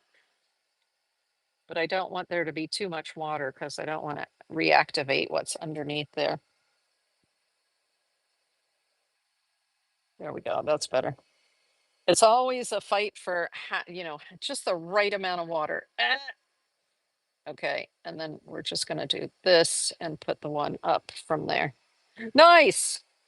Now the bird has feet holding on. Fabulous. So that is the end of that one. I could come back in here. I will later. I'll fix what's up here. Um, in terms of, I don't like the way this just looks crisscross. I like the way this looks more random. Ooh, I love that. Thank you. Thank you. And then, like I said, with the throat needs to come back a little bit more and then fluff out. So that would be something I would change there. Of course, this area would look better if it were more, there was a more 3 dimensionality to it right there. Um, some of these leaves, I might come in, or the petals, I might come in and add just a little more. I might not add a little more purple into there. And I certainly would do more of the this olive green in order to create sort of more tendrils. And I might pop in a few more leaves right here, just right here, to offset the bird. So that is how I would do that out of one of these books, right? I follow along with the book and they do show you the steps right here, which is lovely, lovely. Highly recommend. And there'll be a link to this book in the description of the video on YouTube, right? By tomorrow. Okay, let's look at we're going to look here at the Cardinal. Oh, the Cardinal's so cute. Now this is rice paper. And so you can see here, to get this red, I had to use a lot of water, but the water soaked into the paper. Can you see how it soaks through to the other side? So you learn something with each painting that you do, hopefully. And so what we're going to do is we're going to create the Cardinal on rice paper, I mean on watercolor paper, and that way more of the red color will sit on top. But I'm still going to use the side of the brush to get this kind of effect right here. Okay. So let's do that on here. And we're going to create the Cardinal first, and then we're going to put in the branches. So this way we built the Wisteria first and put the branch in, and then built the bird on top. So we're going to do it a different way here. And this is a special request of Salmon's Girl. Salmon's Girl wanted to have the Cardinal done. So this set of watercolors that we were just using was the Revival colors, the professional watercolor from Winsor and Newton, as well as the black from Daniel Smith. Now we're going to continue to use the black from Daniel Smith, but I'm going to switch to some different colors. And the reason is because I need this red, right? Not the orange, I need the red. I can use some of the orange that comes from this set that I was just showing you. I can use a little bit of that, but the majority of what I'm going to need is this orange right here. So let me clean this out, because what I want to do here is I want to clean this area and put a little bit of that orange in here. I can make an orange from yellow and red, but it's quicker. That's why it's called a convenience color. It's quicker to take it out of the tube. So let's just put some of the Fields orange right here. Yeet. So I have a little bit of it to use together with the red. Now, what I noticed when I was doing the Cardinal, right? You learn from each painting that you do, is that I didn't quite do the black around the eye correctly. It came up a little too far into the beak. So I need to give myself more room for the beak. And so I thought, you know what would make it better for the next time is if I use a pencil and I give myself some guidelines. It's okay. You can do that. It's all right. It's all right. So what I like to do is I like to use a pencil that's essentially the same color as what I'm painting. Oh, thank you. Somebody on YouTube said thumbs up for the other one. Thank you. So, grab yourself a red of some sort, pencil, in order to kind of sketch the shape. And then that way it'll be easier for you when you go and you're painting it. Now, this is a non-water soluble pencil. This is a regular drawing pencil. What I want is a water soluble red pencil. So let me see what I have over here, or orange pencil. I have this one, which is the Caran d'Ache Super Color water soluble. I know it doesn't say water soluble on it, but I know it is because it has a brush on it. Do you see that? So if your pencils have a brush on them, here's a Faber-Castell, and see the brush that's on there. So I know that these are water soluble pencils, and that makes it easier for me then to use them to do something like this. I'm just looking to see what other colors. I do have a red in the Stabilo All, but I think I'll stick with the orange because you can always go up to red from orange. So we're going to use the orange. And uh, let me show you the picture that I was working from. This is off of Pixabay. So I will have a link to Pixabay in the, you know what? I'm going to ask Salmon's Girl, because I have a couple of different uh, ones of these cardinals that I pulled off of Pixabay that I think are just so stinking cute. And so I'm going to let you choose, Salmon's Girl. Okay. So this one is the one that I was doing here, looking over the shoulder, right? On a branch. This one is all fluffy because of the snow that's falling around it. But again, it's just sitting on a branch. And then let me see this one. Okay, this is a more, let's see, I have maybe two more I can show you. So let's, like number them 1, 2, 3, 4, right? So we've got 1, 2. So it goes this way: 1, 2, 3. And then this one is number 4, right? Yeah. Okay. 1, 2, 3, 4. And I'm waiting for Salmon's Girl. She's going to tell me which one she wants me to do. Because this is for you, Salmon's Girl. I like two. So cute and fluffy up in the tree, right? So fluffy. So, in order to well, for one thing, we're going to turn the paper this way, aren't we? Yay! Let's just move that out of the way for a moment. So we're going to turn the paper that way. Yes, you can see it. Excellent. Good, good, good. Then I'm going to draw the bird so that I get the proportions. First thing I thought of was my dad. Aw, nice, nice, nice, nice.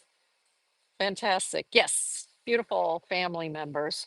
So let me see if I put this on there and then I say, oh my gosh, I need to adjust that. Can I erase it? Yes. For the most part, I can erase it. So that's the advantage of using a pencil to do your sketching. And I could use a graphite pencil, but you know, a lot of watercolors use a graphite pencil. I love the lines in the wing. Yeah. So yeah, the lines right here, fabulous. So I like using the same color kind of as what I'm working with of a watercolor pencil so that as I'm working with watercolors, it just melts right into the painting and then I don't have all those graphite lines behind it. But if you're more comfortable, you know, working with a regular graphite pencil, knock yourself out. It's awesome. Okay, so we want this bird to take up a little more space on this page than, you know, just a tiny little bit right here.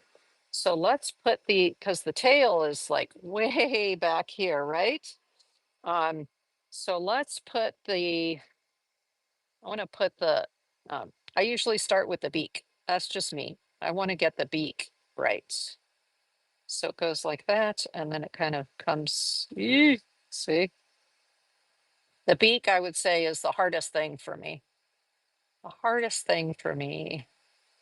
Nope, like that. It kind of comes like this, right? And then like this. Because this top part of the beak usually comes out a little bit more. And then there's a little bit more here. Ew, that's always the hardest part to me. And then it comes around and the eye is just above the midpoint of the beak here. So the eye is going to be right about, right about, right about there. Okay. See, if I decide, oh, I don't want the eye there, hee hee.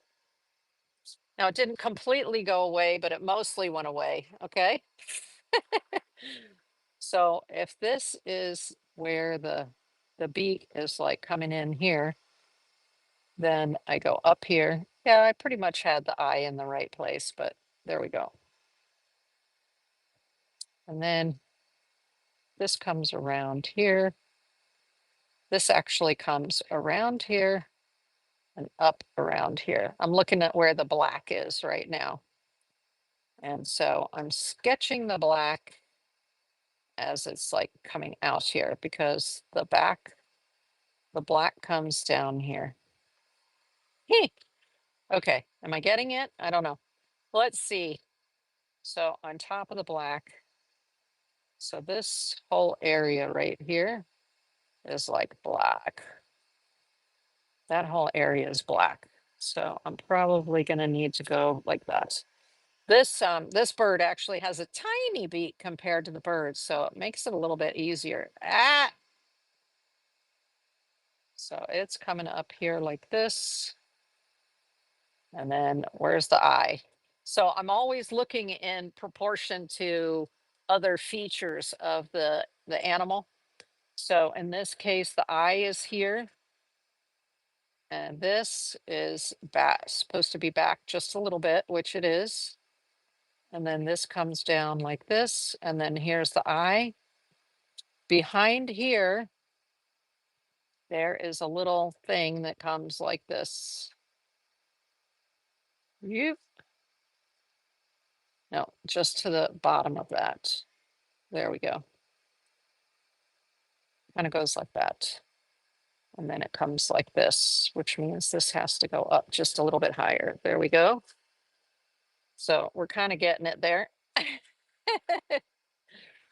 This actually comes out too far. See, so it is just, and that's why people like to use graphite also, because when you use a graphite pencil, you know that that pencil is going to, you know that the graphite pencil is going to be easy to erase. So a lot of people like that. Okay, so I'm just going to bring it up a little higher. There we go. Okay, okay. So this was black in here. And then the back of the bird comes down here and sort of has some interesting it has little, so where are we? We're right here.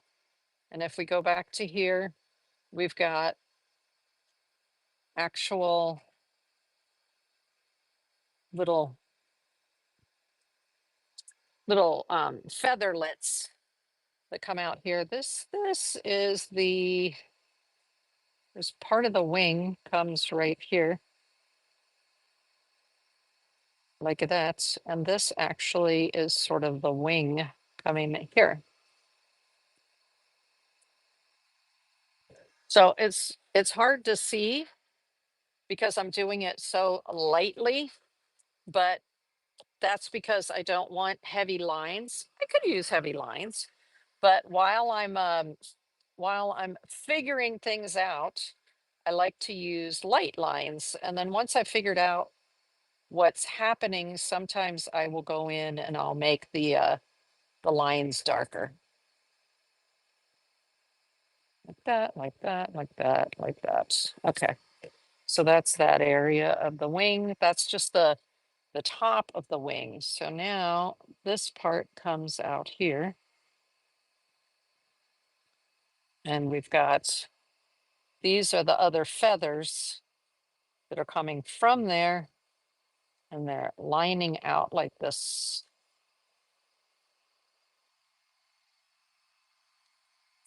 That's actually too long. Eee. They get shorter as you go up here. Shorter, longer, like that. Okay. And then coming out of here is the tail. So the tail actually comes here. And then I'll work on the bottom part here. So this comes over and up, and then the tail feathers are coming out like this. See what I mean about needing to it is pretty important to kind of figure out where you want it on the page, because on most of my birds, their tails go off the page if they're not very much in the center. Hey, Art by Risha, welcome back on YouTube. Hello, hello. We are working on creating a um, cardinal bird. Cardinal. So this is the tail.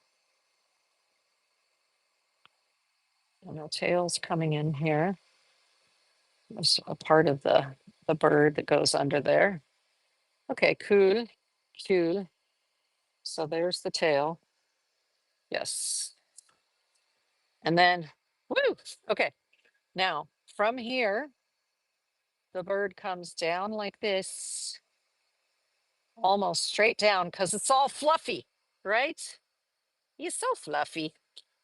And then the little feet are right here. And more little feet right here. And this part of the bird right here actually begins to come down right from here. And it's fluff, fluff, fluff, fluff, fluff. Let's see.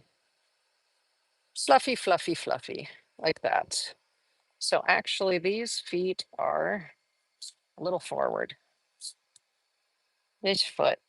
So this foot is placed correctly, but this foot needs to be up here a little bit more. Like I said, I'm looking at the proportions of what's going on here to figure out where the feet are going to go.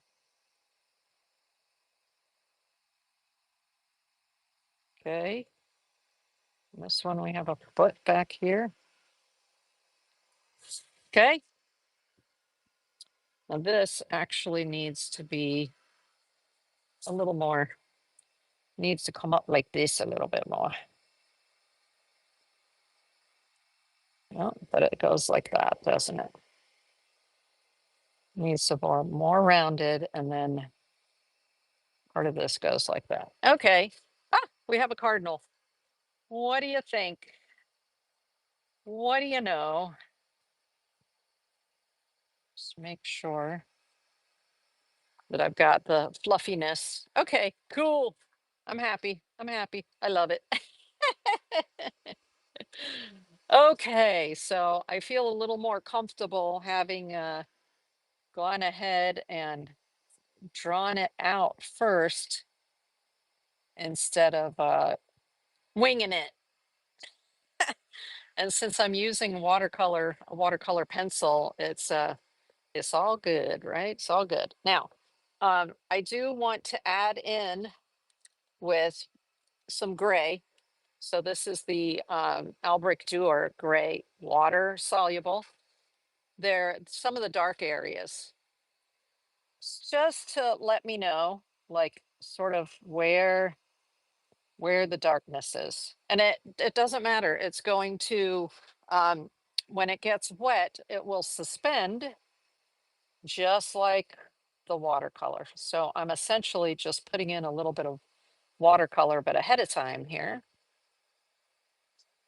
I just want to get the areas that I know are going to be a little bit, there's going to be some darkness in there, especially underneath the wings here. There's a little bit of darkness underneath the wings. Okay. And at the ends of the wings. So it's just helping. It'll help for when I'm actually putting the color in there.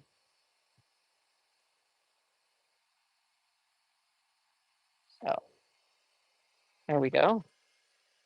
And then back here, there's a little bit, and the other cool thing with watercolor pencils like this is that I can actually come in after I've done the painting in watercolor and it's dry, and I can use the pencils and I can add in little details. So it is, I think it's good to have a good set of watercolor pencils when you're working with subjects like this. Okay, so that gave me some idea of where more, there's actually a little bit of gray right in here, which is right back behind there. Okay, oops, I just got a random gray spot there, but because it's a pencil, I can pick most of it up. There you go. So there is the bird. Looks like aerodynamic fluff ball. That's exactly what they are, aren't they? So I'm going to do the bird and then I'm going to do the branch that the bird is sitting on, right? So I'm gonna make sure I have this in my hand all the time. All right, that gives me a basic idea of where we're going from. And I am going to start with the black. I want to get some of the black out of the way. You know what? No, I'm going to come back and I'm going to do the black at the end. I'm going to just get our basic, like sort of orange red in right now. So I'm going to take this picture and I'm propping it up for myself. Can you see that? Let me see. Kind of. Let me do this and then I'll do this and then you'll be able to see it as well. Okay. Can you see that?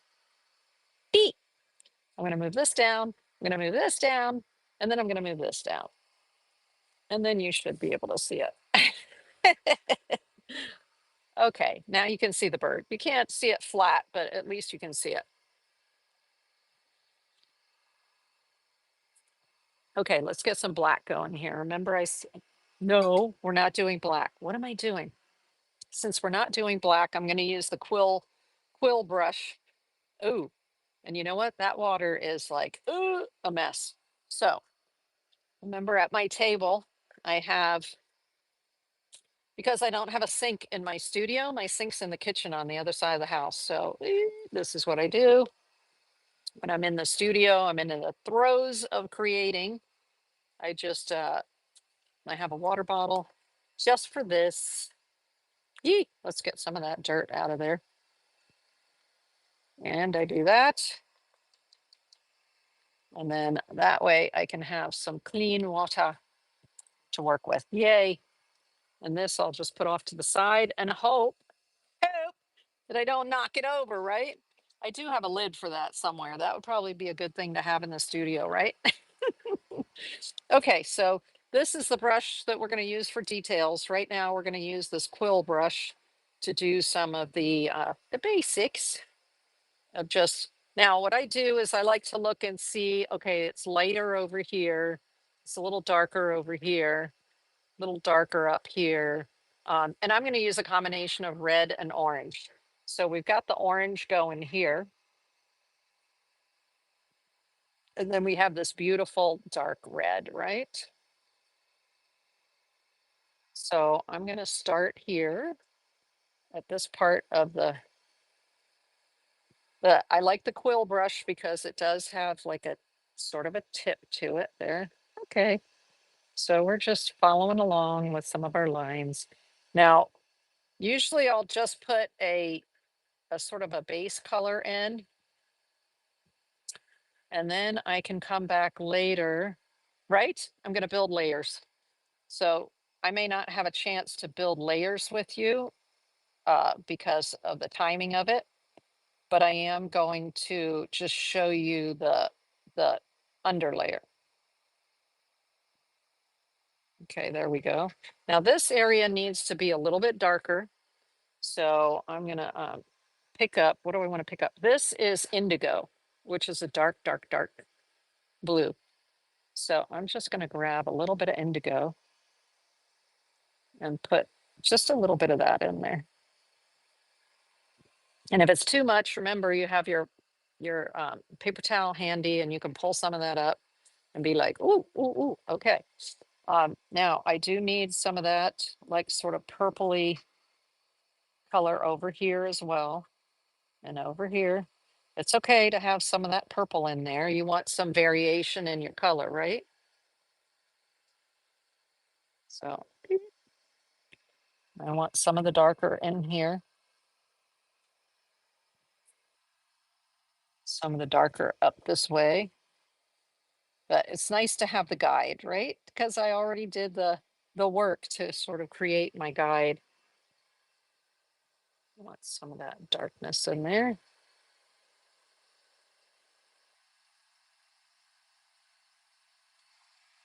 Okay.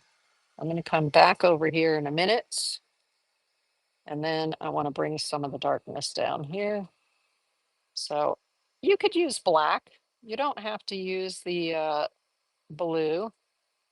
I sort of like the blue with the red because it gives you a purpley look to it. And then you could just go back over top of it with black if you want something that's a little more black.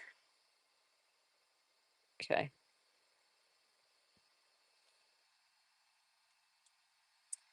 Because we want a little bit of darker color right back behind the crests. The crest of the head is a nice bright red. So we kind of want a darker color behind the crest. All right.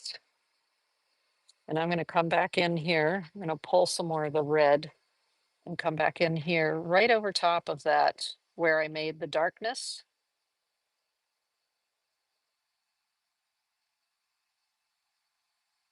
Okay. So we're beginning to get some dimension there, right? Now this is, even though it has a tip to it, it's quite a large brush and it delivers a lot of paint. So later, if you want to get more detail, little feathers, I would go back in with a small brush like this in order to add those details in there. All right, so that's part of the red. Now I want an orangey red fluff for down below. So, oops, I have a piece of hair there. Ugh, get out of there. Now there's some orangey red in here.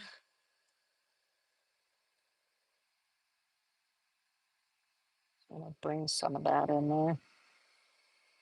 See, it's okay to put the orangey red on top of some of these darker colors once the darker colors are dry. And so then I have red, but I also have dimension. I have the lighter and I have the darker, right? But now we're going to add a little more water and we're going to put the fluff in. Okay, fluff, fluffy, fluffy. So I'm starting with that lighter color. I'm just stroking the direction that the hair is going to go, or the, I always say hair with birds, even though it's feathers, right? Okay. Nice to have the guideline. Very nice to have the guideline. Okay. Whoop. There we are. It's a start. Yay. And also, I want that beak. That beak is like a little more orange than it is red. So there's a little more orange on top right here. And then it gets a little more red toward the center. So I'm just going to sort of put it some orange right here.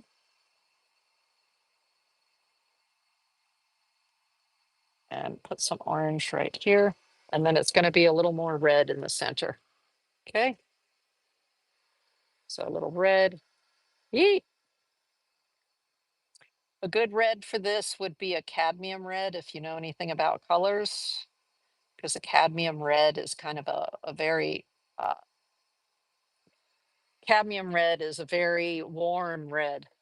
And I think that's there's a pyrrole red up here at the top. I have two different colors in here and a cadmium red at the bottom. So the pyrrole red leans blue and the cadmium red leans orange.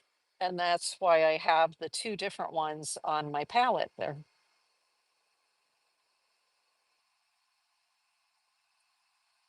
Okay. See, this is best done with a detail brush, y'all. Getting a little ahead of myself using this brush, but that's okay. All right, so that's the beginning of it. And then I'm going to pull some more of that cadmium red and a little bit of the orange because I want it to be an orangey red. And what I first put down here would be considered a wash. So it was just laying in a little bit of color, right? And so now I'm going to side of the brush, because the nice thing about the side of the brush is it gives me more broken color. So I can come in and have more little marks, which is what I want. I want it to look more fluffy.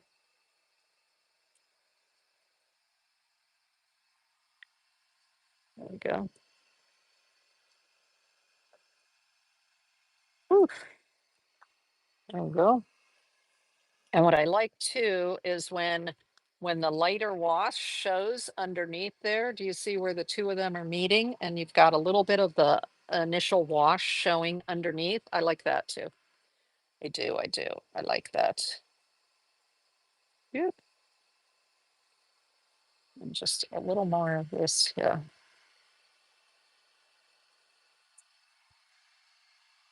And a little more underneath here.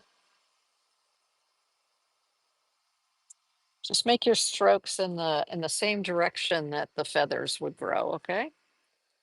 And really the trick is this is called glazing, where you go over top of a color with another color. So you're just going to glaze and glaze and glaze.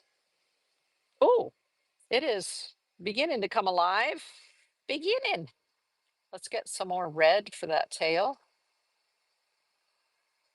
Okay, so to do the tail, I'm going to have to change the orientation of the page because I want to draw this, or I can draw it this direction maybe, like this. So I want to put some red in between. where that the darkness is, right? There we go. Nice. Nice, nice, nice.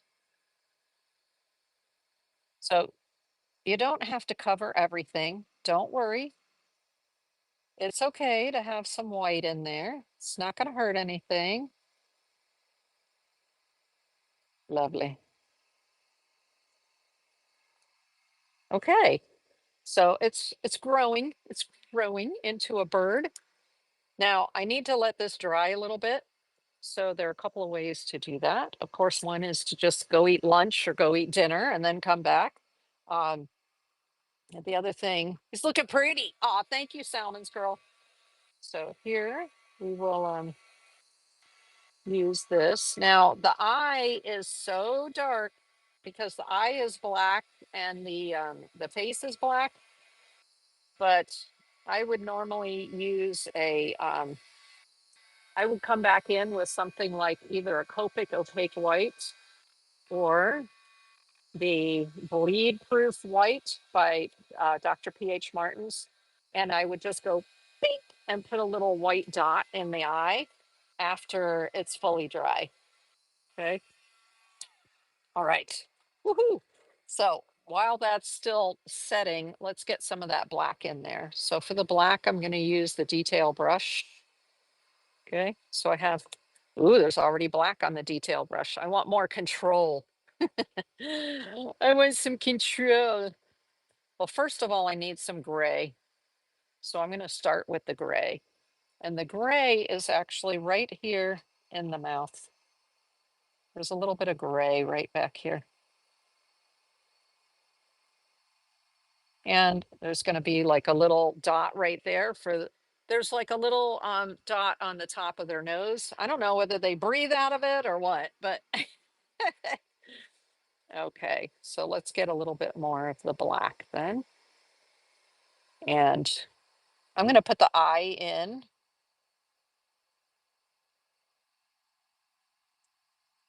Oh, look at that. I'm actually leaving a little white spot on the eye.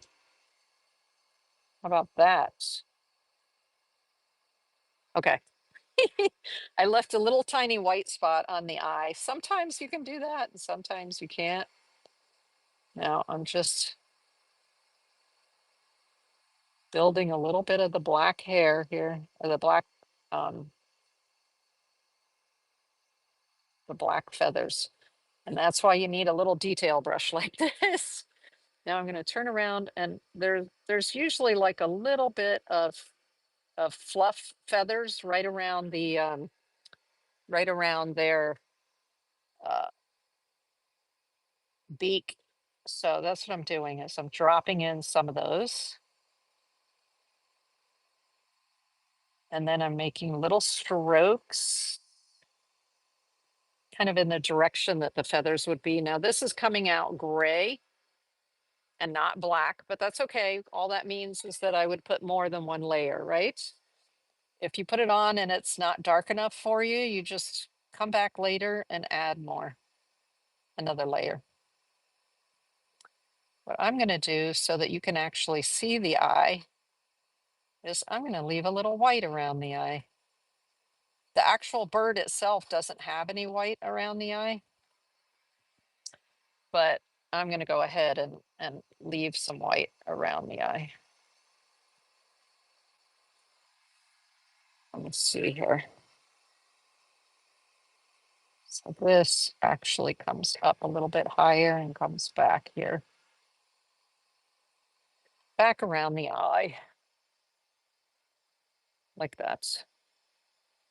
And I'm going to bring some more down here and just make little fluffies. Fluffies. Okay. And the funny thing is, same thing again. It doesn't look like the picture, but you know, our hands are different. Our hands and our perception are different. Sometimes that's what takes years of painting to understand, as Mark V said earlier, the perspective and getting the perspective to match a picture. But one of the things I say is I'm not a realist. And I'm not really interested in painting realism. I'm interested in painting something that looks like a painting. So I want to see brush strokes. I want to see, um, something that's a little more handmade, if you will. Okay, let's do that. Nice. I mean, you know that it's a cardinal, right? When you look at it, you know it's a cardinal.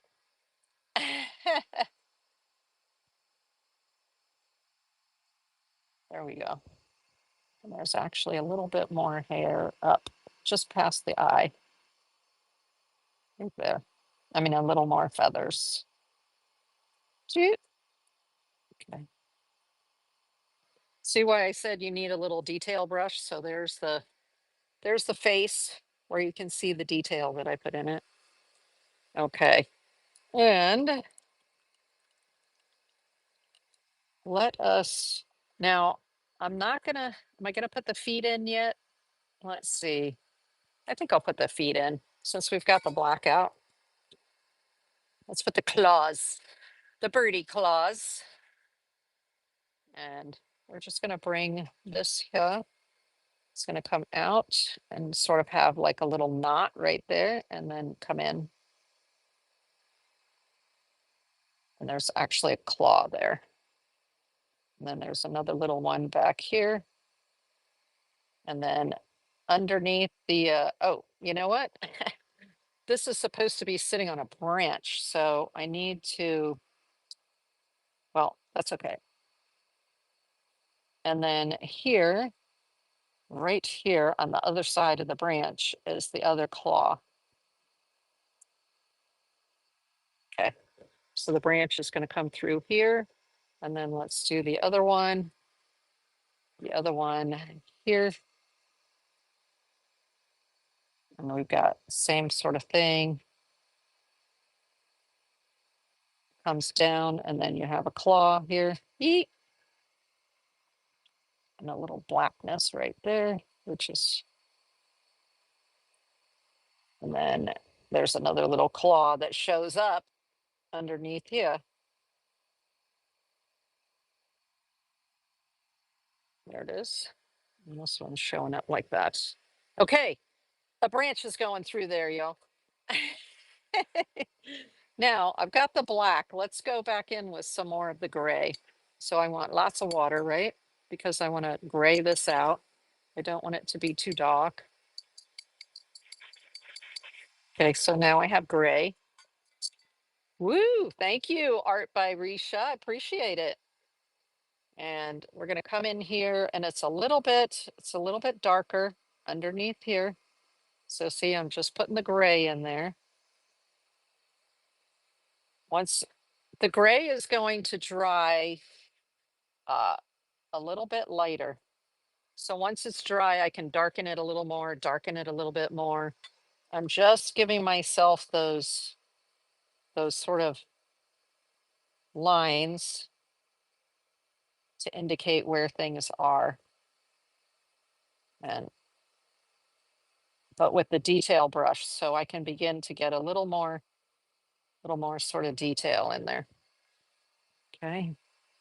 And there was actually a little bit of fluff here underneath with some gray in it. So I'm just putting a little bit because I'm going to be able to come back, clean paper towel if I want to lift some of it up. Okay. And there's actually a little bit of gray right in here, right under the tail where those two meet.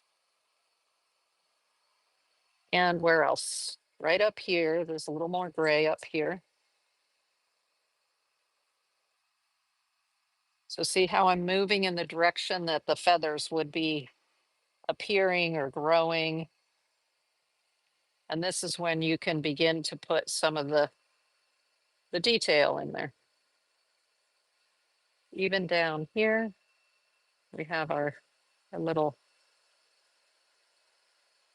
wings, little pieces of the wings here, little bits, little bits, little bits. Okay, like that. So we're beginning to be able to see that. There are little bits, little bitty bits here of hair. But do you call it hair when it's on a bird? I mean, it's fluff, right? And there's fluff, fluff, fluff, fluff. Okay, there's a little bit of gray here along the top of that sort of wingy wing to show it's sort of separated from there. Okay, so you're just beginning to build fluff. I think they're feather fluff, aren't they? They're sort of like a feather fluff. Okay, there we go. So the dimension is beginning to appear. Actually, there's a little bit of gray that sort of comes down here, so you get the impression of that shape. Ooh, right underneath the head. Yes, sometimes I just go in with my fingers. Okay, now what I'm noticing is I'm going to go back to the quill because what I'm noticing on the front of this area right here, there's a little bit of beep, like redness that kind of comes like this, right? And then underneath here. And we're going to come back over here again and add just a little more definition. What about the head? The head. So I'm going to glaze, right? That's what I'm doing. I just have barely any red on here. And I'm just glazing over top of it to get more dimension. There we go. So she's working. She's working it.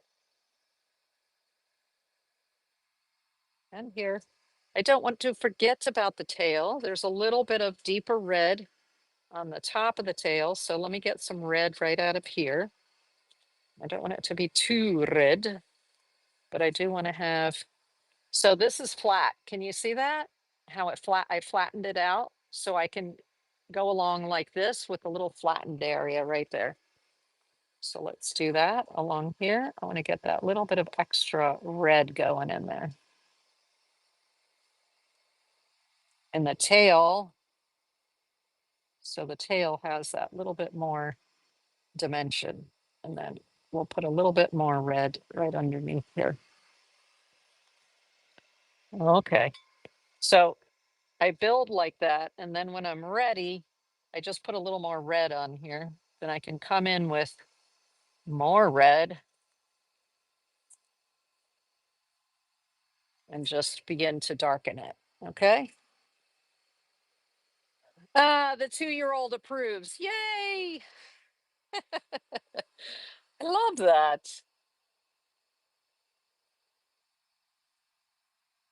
Okay.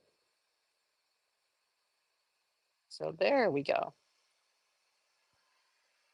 Lots and lots of marks. You see that? Because this was flat and I had some red paint on either side. As I put it in there, I got some more dimension going in there. Okay, so y'all know that's a cardinal. Let's put the little branch in there underneath it. Now, the branch that it's sitting on it looks like a birch tree, doesn't it? It's sort of whitish, grayish, whitish. We can do that, or we can do a darker one. I'm not going to use this brush for the branch because it's too fat. And this bird is actually sitting on a relatively thin branch. So I want to go with the small Asian brush that also is fat here, but it will release a lot of paint. So let's make some like grayish brown. So earlier we were working over here with this was the Otswald gray. And the Otswald gray has a little bit of a yellow undertone. And there's this gray over here, which is like a cool undertone. So kind of, can you see kind of a nice gray going there? So let me, I want to make sure it's not too wet. So I'm going to see it was too wet. Lots of water came off of there. And in order to do the branch, so we want the branch coming up here, using the brush on the side, right? So I'm going to just do this right here. It's coming right underneath there. Actually, it's at a little bit different angle. That's okay. In order to fit it underneath here, I actually need to bring it up just a little bit. It's fine. It's fine. And then it's coming out this side right here. Nice. All right. We've got a branch. Ah! Now, what I can do is I can come back in here. And now with the tip of the brush, I can sort of build the edge of the branch here. There we go. Yee. All right. I like leaving a little bit of white space on the branches like that. See how there's some white space there. And then of course we've got some branches that come off from there. So let's pick up a little bit more of this combination of the Oswald and the mineral gray. There we go. Tap off some of the water. And we've got a branch that comes with like a little bit there and a little bit over here. And it just comes down. There's a little knob on there.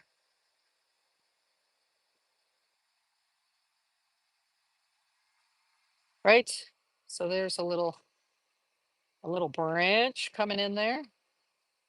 Now also, this is a little bit darker, I see, the mix I just picked up. So underneath the bird, we want it to be darker, right?